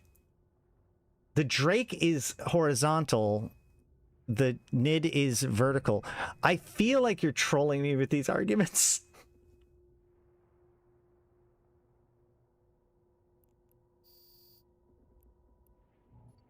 All right. So now that that's complete, you can see that the beacon has disappeared off the overview. So now the only way that somebody can come here is by combat probing me. And even then they would have to have a Navy destroyer or below.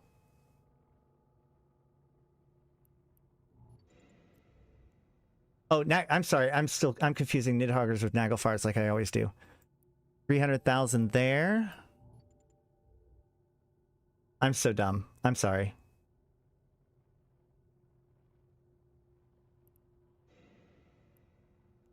$11K, so that one's garbage.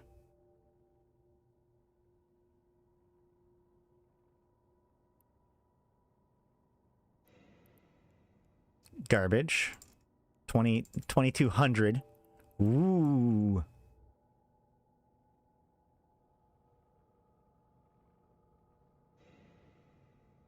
$2,300. All of these are kind of garbage. Especially compared to the last one. Yep. All right, moving on. Warp drive active. Yeah, I know. I know. He knows how to trigger me.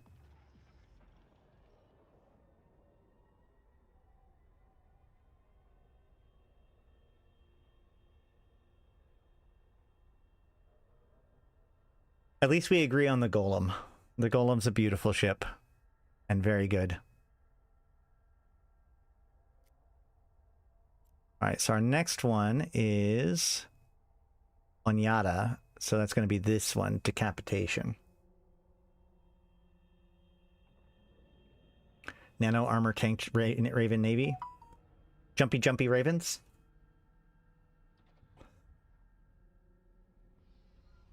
It's unfortunate the best ship looks are Caldari, but worst race. What makes them the worst race? Warp drive active. Not a big fan of corporate life, I guess. I don't know. To say that Caldari is bad is to suggest that there's something that the other groups are doing that's better. And I'm not sure if that could be fairly argued at the moment.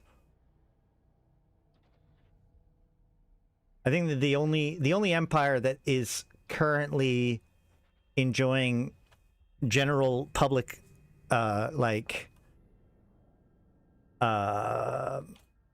support would be the Mimitar.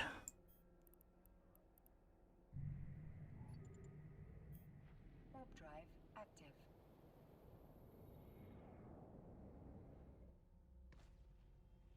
The Caldari have lots of protests, have basically militarized their citizenry.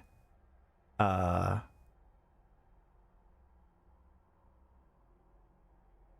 be interesting to see because, like, this is one of those things that I want to explore in a future episode, is the idea of, like, looking at, oh, good.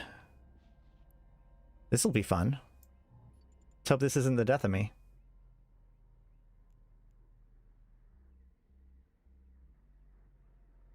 This'll be fun. Let's hope this isn't the death of me.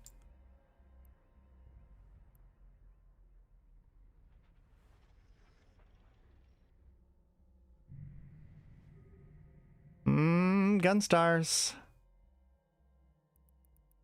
Let's go. Active.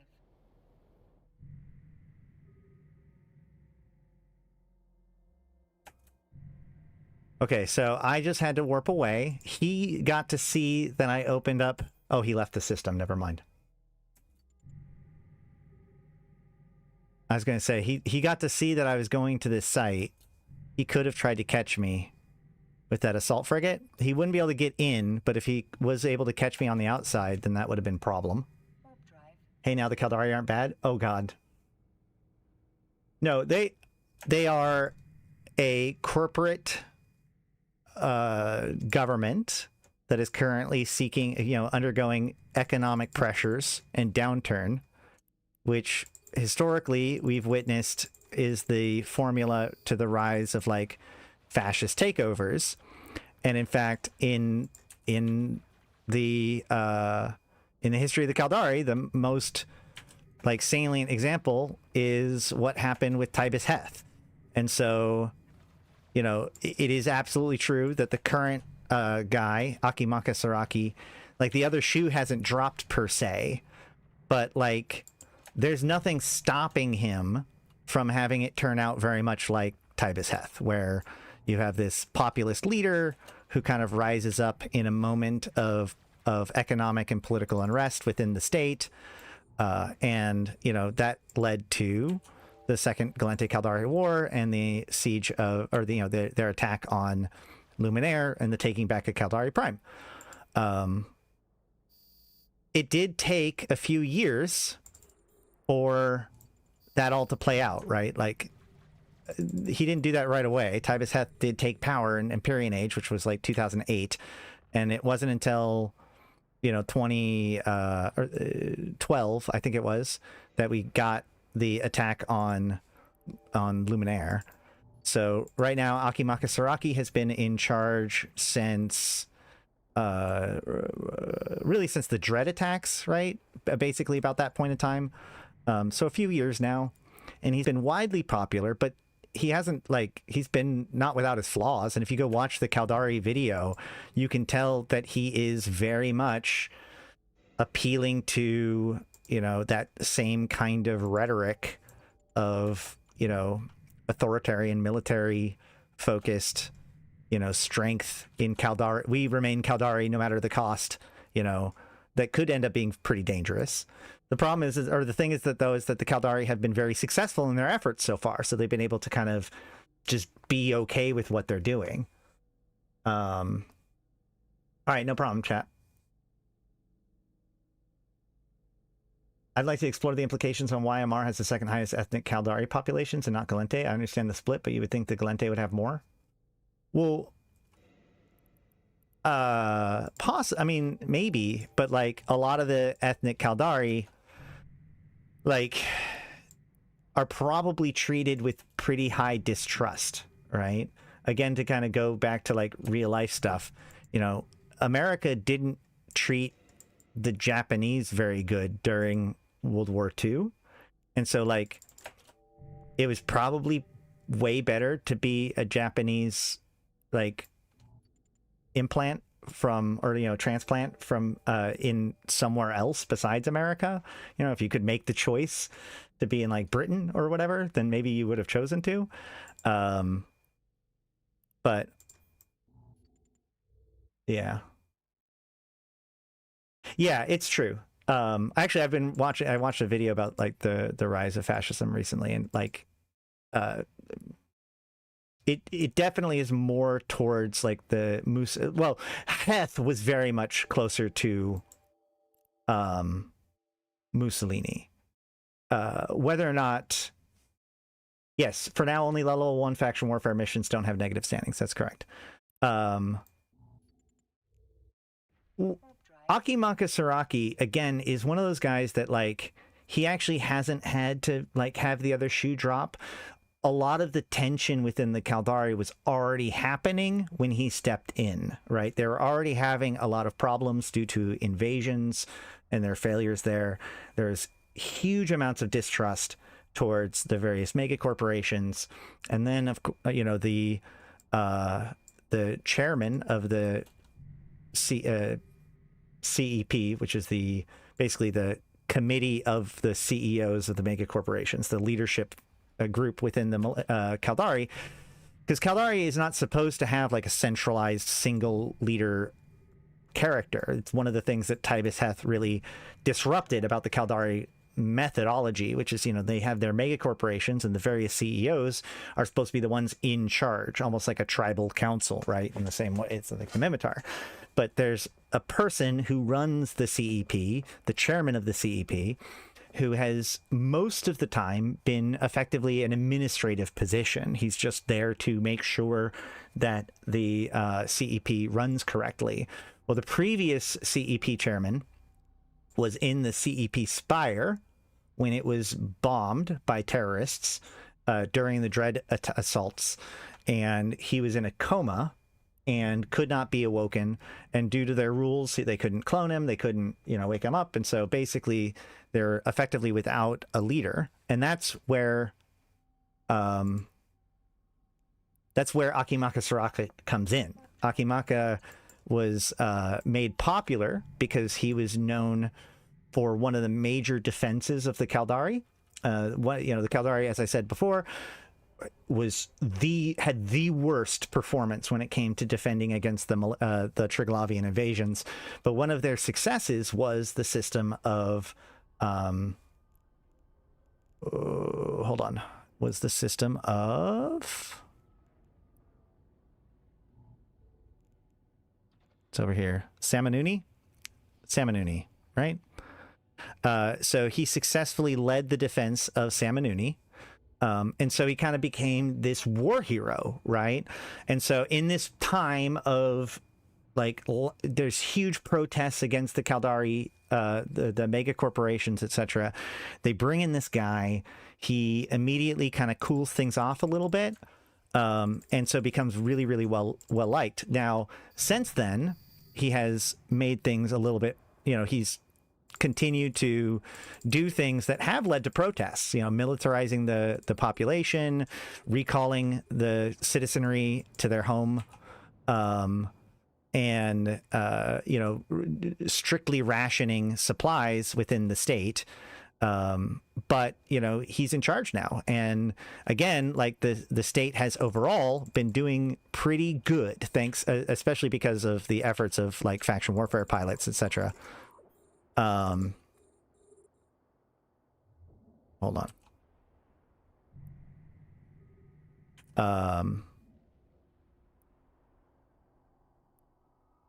They've had kind of a string of major successes, but he definitely has the rhetoric of someone who could be a threat. He's this populist leader. He's a military war hero in charge of a corporate meritocracy in decline. Yeah, I mean, definitely the visuals and the themes he evokes in his speech really does show a much more militant, authoritarian perspective. Sometimes you need a leader. Yeah. I mean, and that is part of it, right? Making the trains run on time. This is a complicated issue.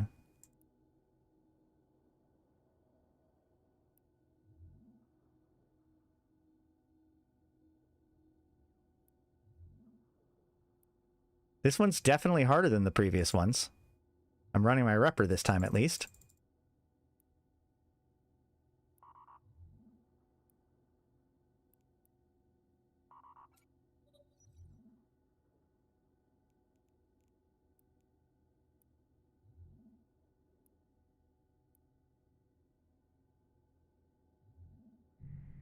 To Napoleon or Caesar patent well, like I said, we haven't seen really what happens with Saraki once things get challenged. So far, he's just been able to kind of use the situations to his advantage. Things like the Gallente making a big show of themselves by taking over Intaki, allowing them to secure their foothold in Nullsec and make inroads with their allies, with their new allies, with the Intaki syndicate.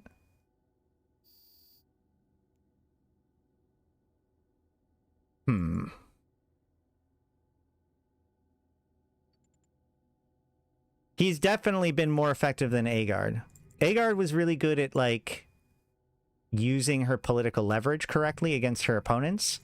But, in contrast, while the Caldari have been very ascendant and successful in their efforts, the Gallente have been abject failures in their efforts, and Agard is really good at being a strong man, not so good at dealing with setback. And so, ultimately she tries to cover it up and not deal with it, the challenges, and that ends up causing her downfall.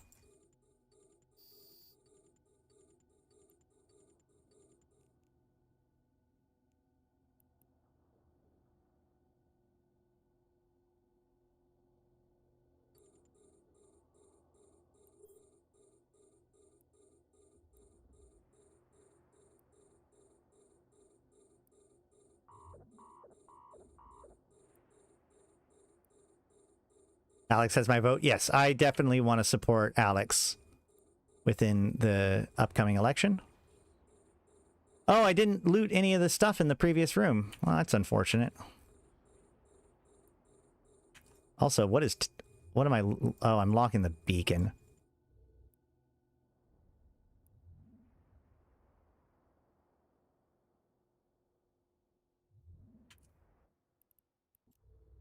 I guess I did. Did I loot some of them? I think I checked some of the loot. Either way, whatever.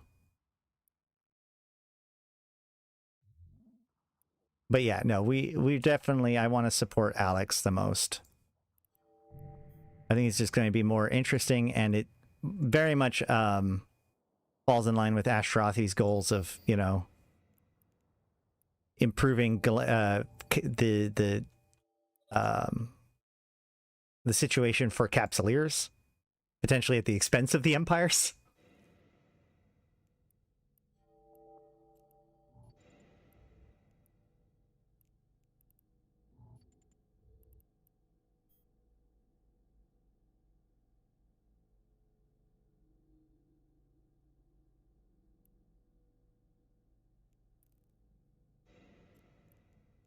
The thing though is, like I said, like Heth took over as this populist, and obviously like there's some other pieces to the Heth situation too. Like he was installed more or less by the broker in his machinations. So she was I don't look, no. There was no brown shirts. She didn't try to like subjugate some population with another part of the population. We don't see any of that kind of stuff going on in either case with the modern Caldari state or the Gallente. We don't see like the idea of attempting to purge their population or, you know, that kind of stuff. As, that I've seen. There is a little bit of potential with that, with the state, with the mega corporations and their, you know, machinations against each other. But even then, I wouldn't. That's almost unfair compared to what Mussolini did with the brown shirts.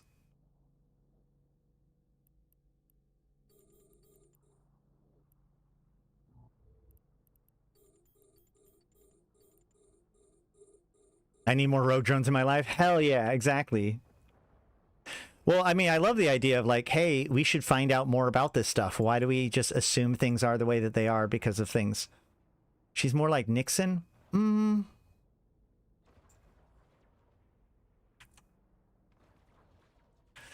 So, like, the thing about Agard was that, like, she did have a little bit of that same, you know, for the downtrodden, you know, the forgotten people populism,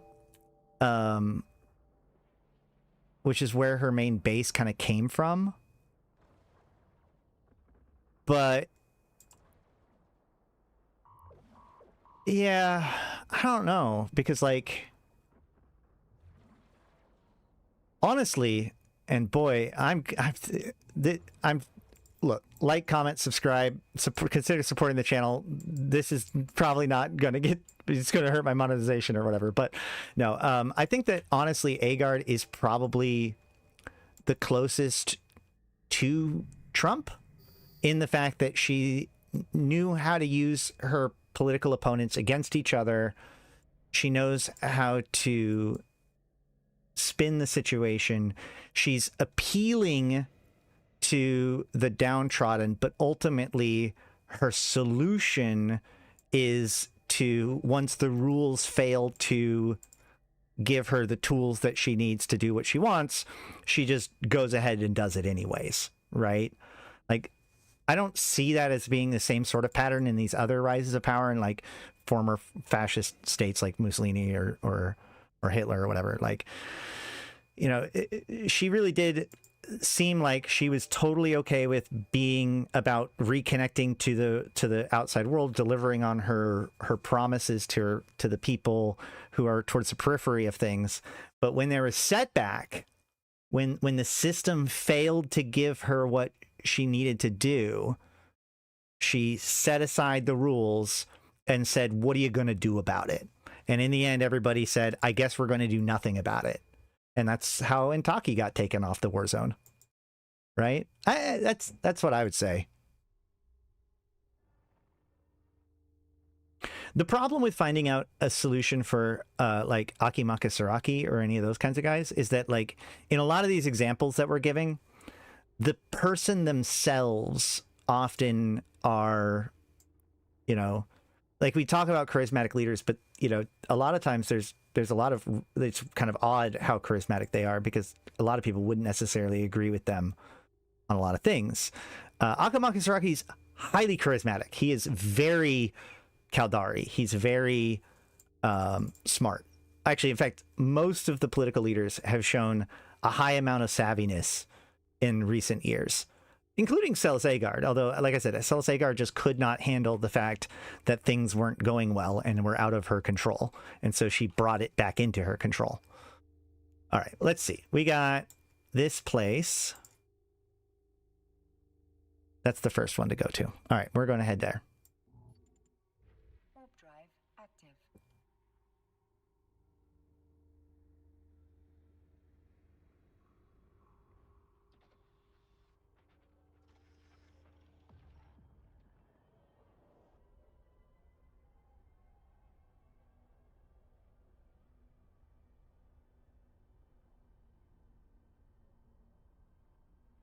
No, it's very strange. It's going to be like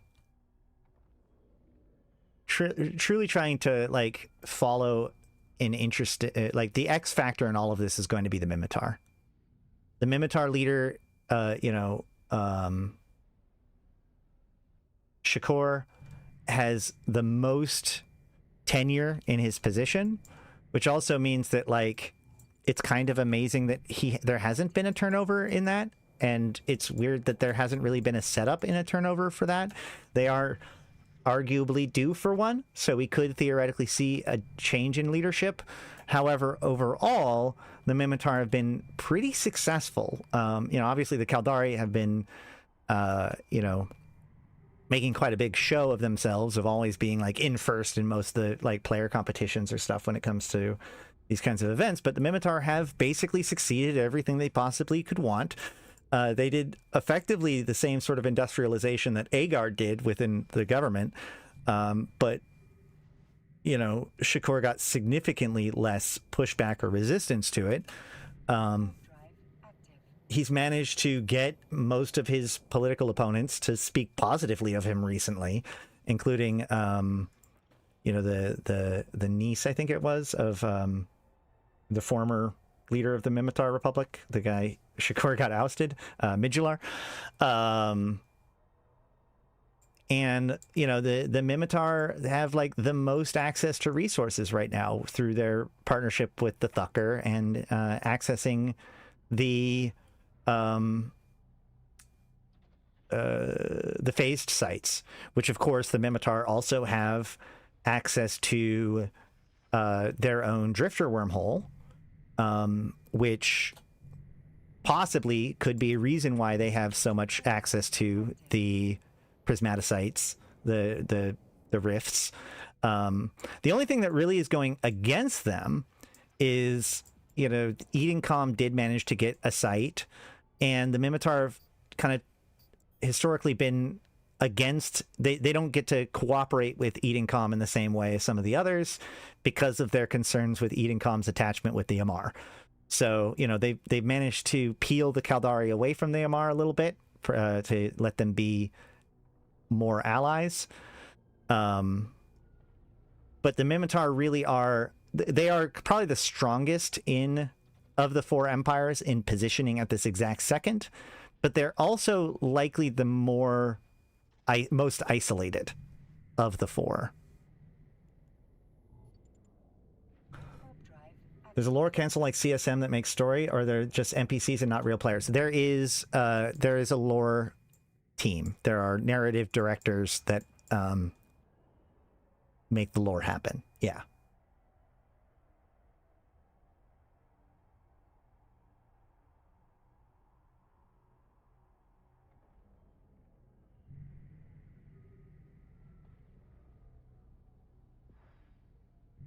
Mimitar are way behind the 8 ball. I don't know if that's necessarily true. because they've been kind of left alone.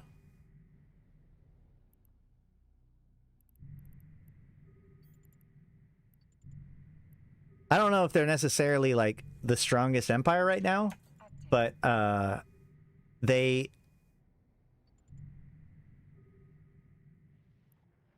only because like they are fairly fledgling and new and young and kind of weak overall from the beginning. But like, it's actually been a pretty good decade for the Minmatar. Yeah, the empires are ran by CCP, but how things end up often is based on how players interact with it. In small ways before, things like the Stargates to Othanoon, etc. But it sounds like one of the biggest focuses from here on out is that's only going to become more true.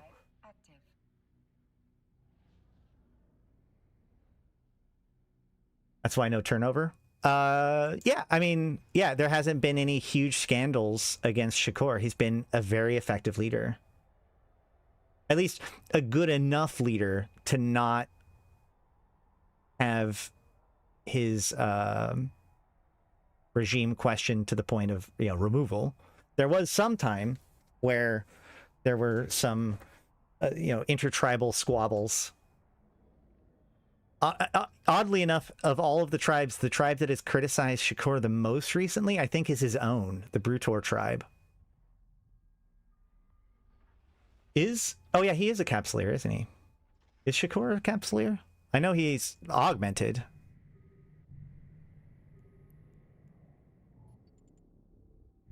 Warp drive active. But does CCP take into account about mission running or some metrics like what's going on in game for effective standings and NPCs? No, and that's really what the military campaigns are supposed to, and like that's one of the things that they've talked about is making these things like mission running and have it actually be a meaningful thing, or, you know, all these sorts of stuff. Faction warfare obviously does factor in, like certain systems being controlled or not controlled often will be a major catalyst for something going on within the story. But yeah, like the amount of mission running or the amount of home fronts that are being run or not run at any given time doesn't actually impact what's going on with the lore per se. Didn't the angels essentially take over a constellation from the Minmatar? So one of the like catalysts of the Empyrean Age was that the system of Skarkon got so fed up with the Minmatar's failure to, you know, govern their area that they defected and joined the Angels. Now that whole situation was resolved by the end of the Empyrean Age story, and now Skarkon is currently owned by the Triglavians. So, but you know, Minmatar resistance fighters are still in Skarkon and still fighting for it. But yeah. And that was before Shakur took power. Yeah, that was actually kind of the political weakness that allowed Shakur to call out the Midgular regime for being too soft. Warp drive active.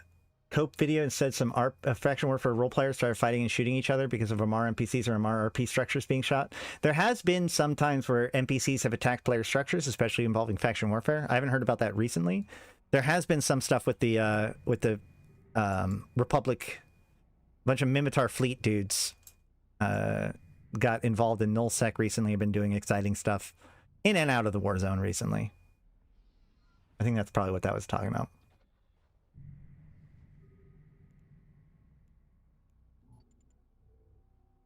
Warp drive active.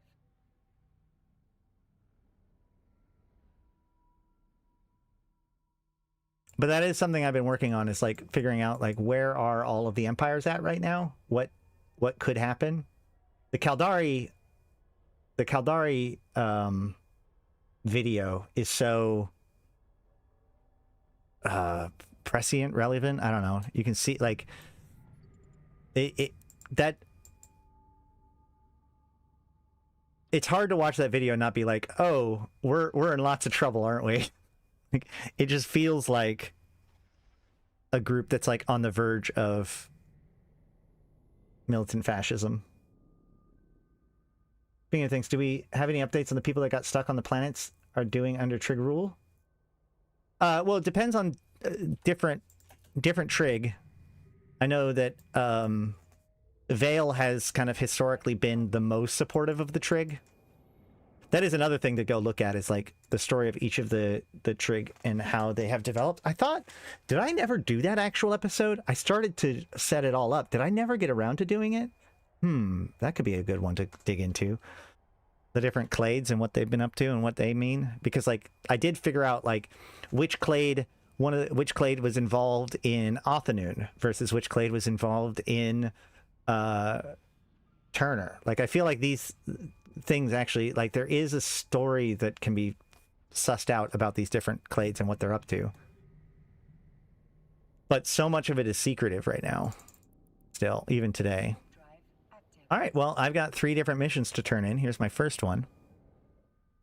And hopefully, this will get me a promotion.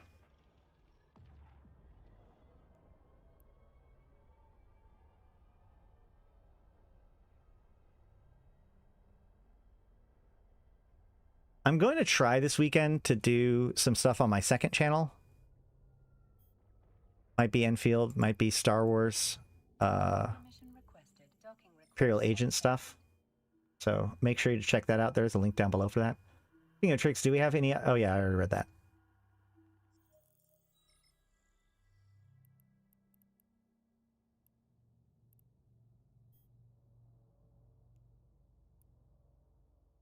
So we can complete this mission, right?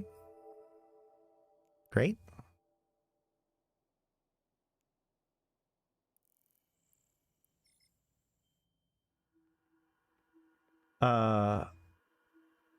I was watching a video about farming black glass components. Though it mentioned something about having to do tethering or entosis for like 5 minutes without being able to warp away for structures or timers. Why don't CCP do that for faction warfare? I don't. You mean why doesn't CCP introduce entosis into faction warfare? Well, so like the entosis system was built off of the success of faction warfare, right? Like the idea of faction warfare plexes. How do we like take this idea and bring it to sovereignty warfare? Was kind of one of, I believe, one of the foundational principles that led to the entosis system that we have. And so like the faction warfare system already works really, really well. Adding rats that scram you every once in a while or warp disrupt you every once in a while was basically all that was necessary for that, I would say. I'm never getting promoted with a rank in Amar. I'm a negative 1.98 with the 24th, and I don't do missions. Well, yeah. If you plex enough, you will. But yeah. Warp drive active. I think that the actual like mechanics of plex fighting, all the mechanics that currently exist with faction warfare are really, really good. They work really, really well. There's little minor issues here and there, like things like multi-boxing, but overall, I feel like the faction warfare system is really, really good in ways that actually takes a little while to explain because of the meta, like how it plays. It's not about any individual site. It's how the fighting takes place over time across multiple sites and multiple hours. But that's a whole separate thing. That said, like this idea of like, okay, well, faction warfare is a good core component. How do we introduce more meaningful ways for the empires to do things and for people to get involved in it? Which is the foundation of military campaigns. It's the most excited. I'm cautiously excited because I am concerned that there's a part of it where like I've projected my own thoughts and feelings and hopes into it. So I'm waiting to see the exact details that we get. But so far, very exciting. I could have also picked up another mission while I was out there. You know, when I turned in that mission, I should have picked up another mission. Would have been good, but I'm also not going to do more missions right now, probably. I'm just doing this right now for showsies. Once again, another 0.61, so we're now officially up at 2.89.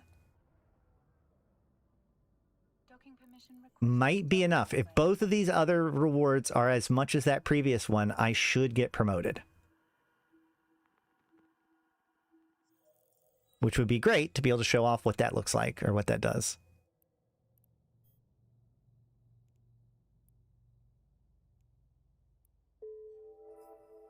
Boom. And then we set destination and head to heck. I'm tentatively optimistic, however. I would not be surprised if we just got shiny new Plex textures instead of gameplay. That is just inconsistent with what they've suggested.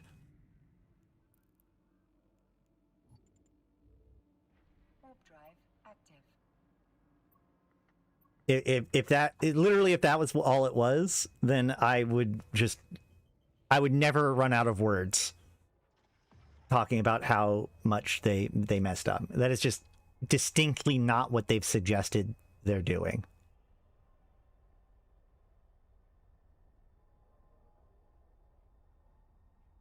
We will see. Yeah. Again, like I mean, I've talked stuff up before. I've gotten excited. I've tried to retreat tea leaves to figure out. I'm usually just so I'm not trying to say too much about what it is, but please post. Yes. No. Either way. I mean.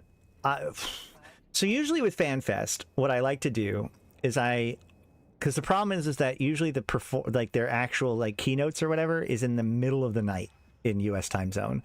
So like I'll watch it and record it and then we talk about it later in the day. I don't know if I'm going to be able to do that this time. Like I feel like I might need to do a live reaction to what they announced, but we'll see how when we get closer to it, I think.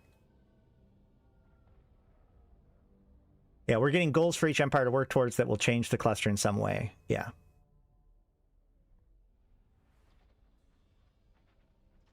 New stargates, removal of stargates, new stations, etc., etc. Those are the things that they've actively suggested. Last few major gameplay events generally resulted in either nothing or just a reskin of an old system. So well, I mean, again, like, so part of the problem is that they've been working with systems that aren't compatible with these sorts of things. And so they've been doing what they can do. In fact, actually, a really good example of this would be the PvP event that they just recently did. And it's been kind of a shit show. And everybody sort of protected it. Please repair your armor. I will as soon as I dock up. Okay. But, like, it's still good that CCP are at least experimenting with these things. But the problem is that right now they're having to run these experiments very manually, right?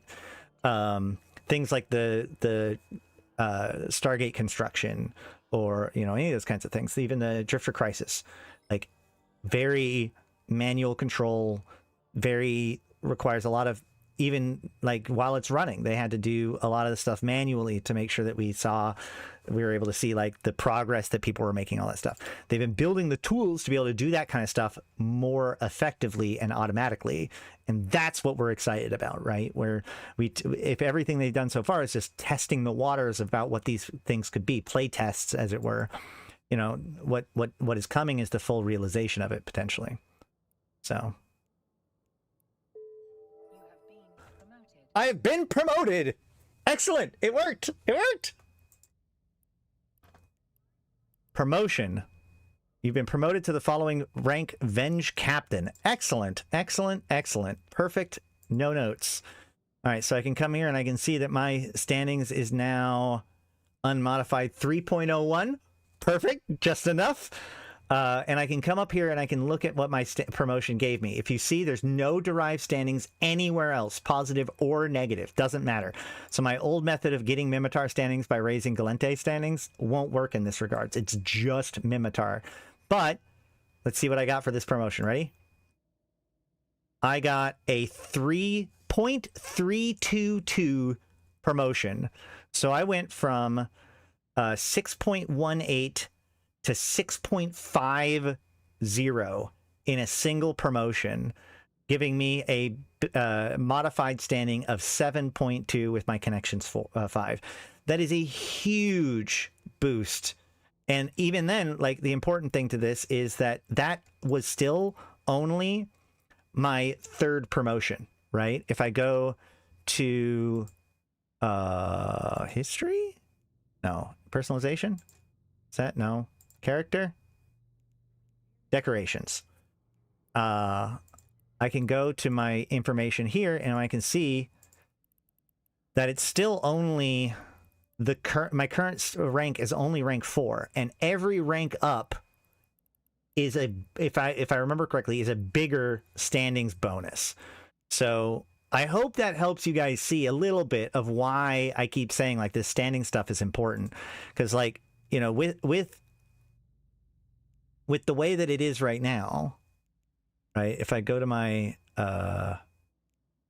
standings, because of my standings with the Mimitar Republic, you can see I can run all agents level 1 through 5 anywhere in the Mimitar, and I can run all agents 1 through 4 anywhere in the Galente. I don't have to worry about individual corp standings. I don't need to worry about individual character standings. I can just keep going and find any agent I want to, locator agents, whatever I want.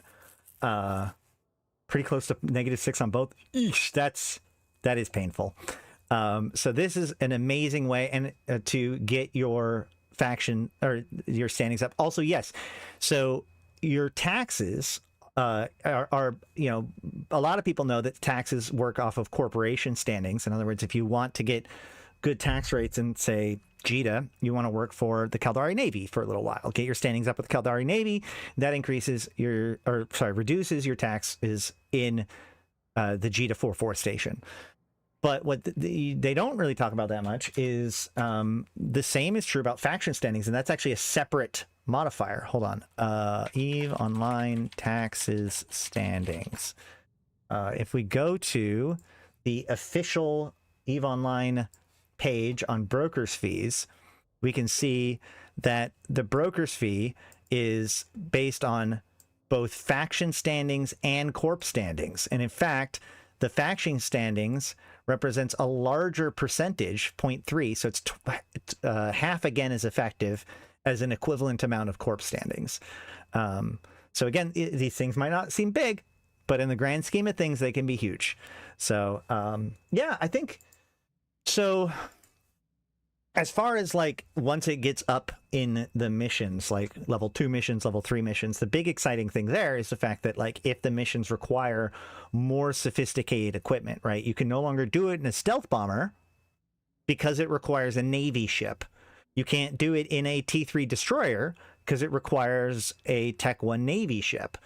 So you're likely, this could be a big reason why people are running around in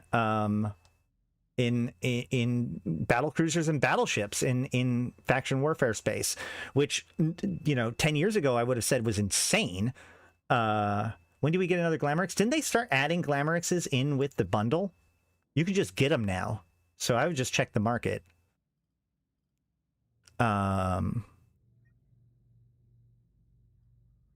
Yeah, you get a Glamourix booster with your 1 month of Omega. I'm not suggesting that you need to buy the 1 month of Omega, but that means that there's now a regular supply of Glamourix boosters, which help with that standings gains. I don't know if that would have influenced my promotion standings gain. Probably not. I doubt that my skills impacted that. Therefore, a Glamourix booster wouldn't impact it. But the standing gains up to that, the standing gains up to promotions definitely would. Probably been hitting level 4 agents fairly hard since Blood Harvest. But gaining 5.0, 7.0 standings unlock all empires. Yeah, and you know, like I said at the beginning, like it is now just an objectively good idea to go into faction warfare and grind up your standings with each of the empires through faction warfare, get your promotions, and get those faction standings up. Because, you know, that's a pretty big jump to not have any, negative to it. One Glamourix crate in Jita is 950 million. All right, well, wait, faction warfare gets faction standings without loss? Yep, that's the new change. Yep, promotions now give you faction bonuses, faction standings. See, I got this faction standing with no faction standing penalty. If you look, my Amar faction standings is not changed. That's the entire point of my Trampy finally figured out. It's like, oh my God, what is that's what I'm saying. Like, this fundamentally changes our relationship with faction warfare. It is no longer just an activity to go do if you want to do it. It is objectively just a thing, an achievement to check off to help maximize your character's, you know, resources and and effectiveness in the game. It's just something that you should probably at some point get around to doing. So we will be doing more faction warfare in the future, including more missions as we follow the missions. I'm very, very excited about where this means as faction warfare missions kind of go up. It's going to be interesting to see how fast they roll out the additional levels, what is going wrong. Obviously, right now, CCP has a lot of technical issues that they're trying to sort out. In fact, like I said earlier, we'll just cover this a little bit. The big news today is they finally fixed the missile thing. Fixed an issue that caused flashing, flickering effects when using certain missile types.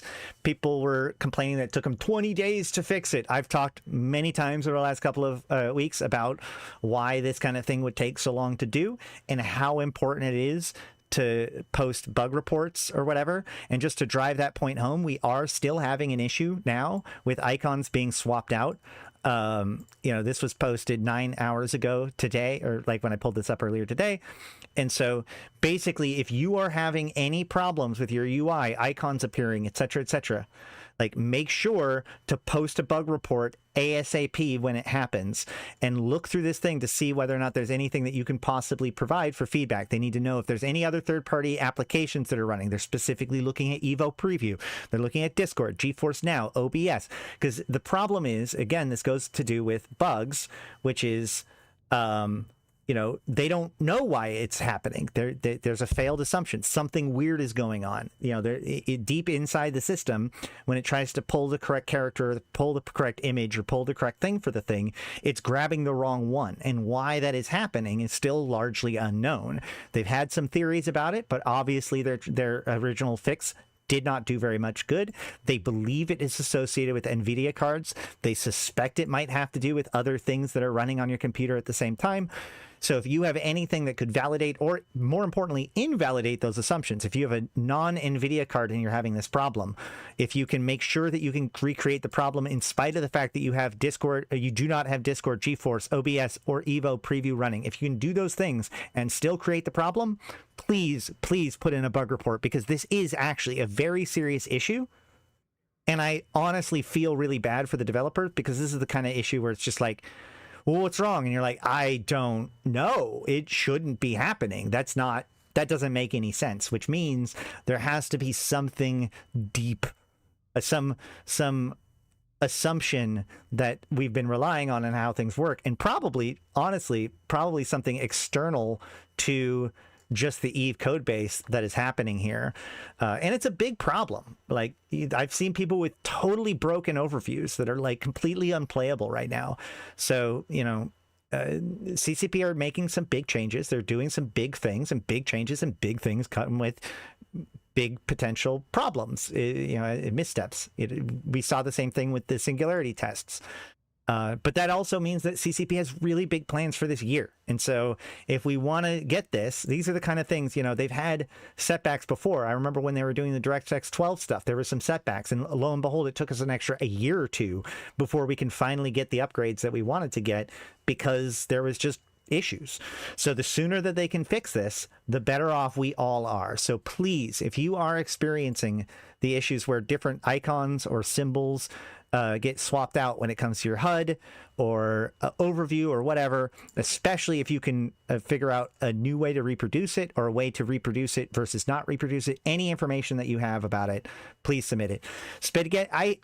Yes, the spaghetti code thing is a big thing, but like also, I don't know if I'd necessarily like to blame this on spaghetti code. This is just, there's a lot of moving pieces, and ultimately something might not be working. I don't know. I keep, given the fact that there's flickering, given the fact that there's, they keep coming back to like DirectX, and they keep coming back to certain graphics cards, I strongly suspect that the issue resides somewhere, not just in the client itself or in the spaghetti code, but in the relationship between the game client and your computer's, other systems like DirectX 12 or, the rendering tools.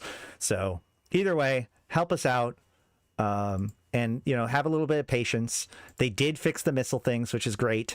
And yeah, but I hope you guys all enjoy your weekend.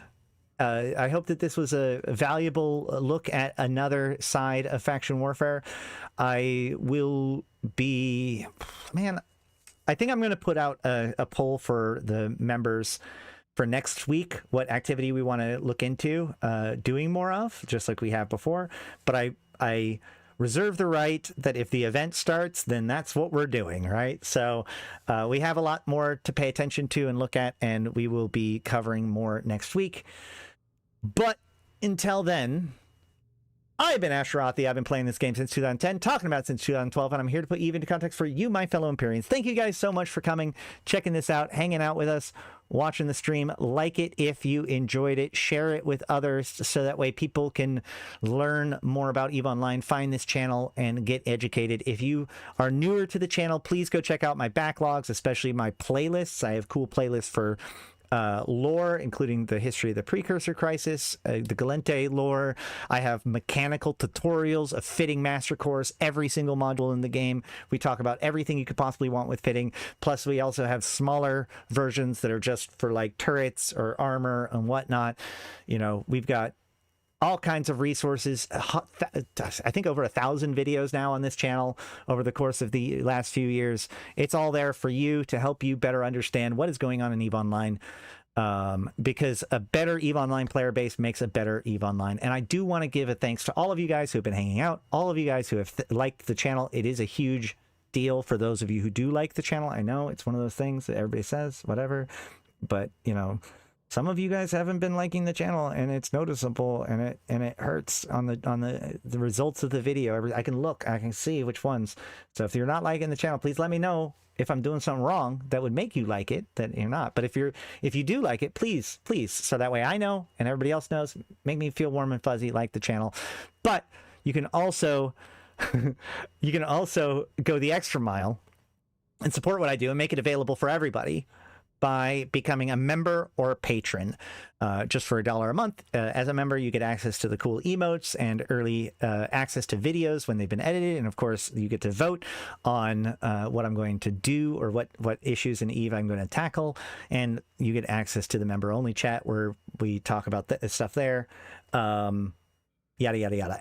And I, of course, want to give my special shout out to my top supporters: 745 MPSI, Arydanika the Queen, Bad Boy Smooth, Ebo Elite, Erladis, Elange, Flash Gordon, Grims, May, Malak Starfire, Malin, Mercuton, Mayak, Michael, Nephilim, LM1, Sheesh, Susuro, Thrans, and Rid. Thank you so much, all of you. Have a great weekend. And until next time, I'll see you in space.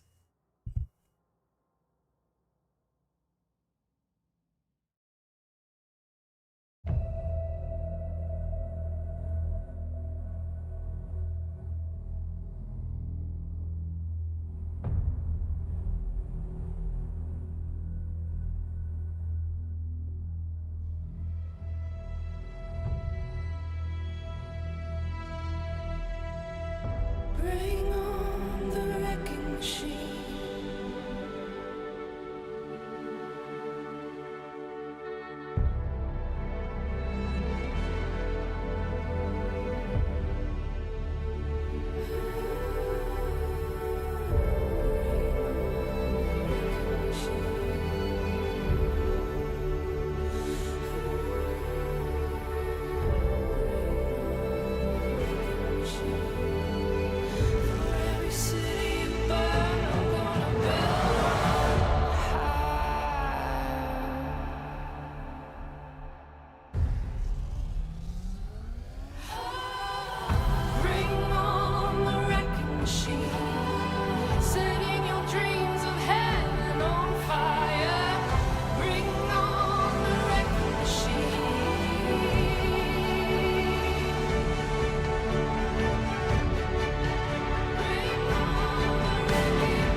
For every city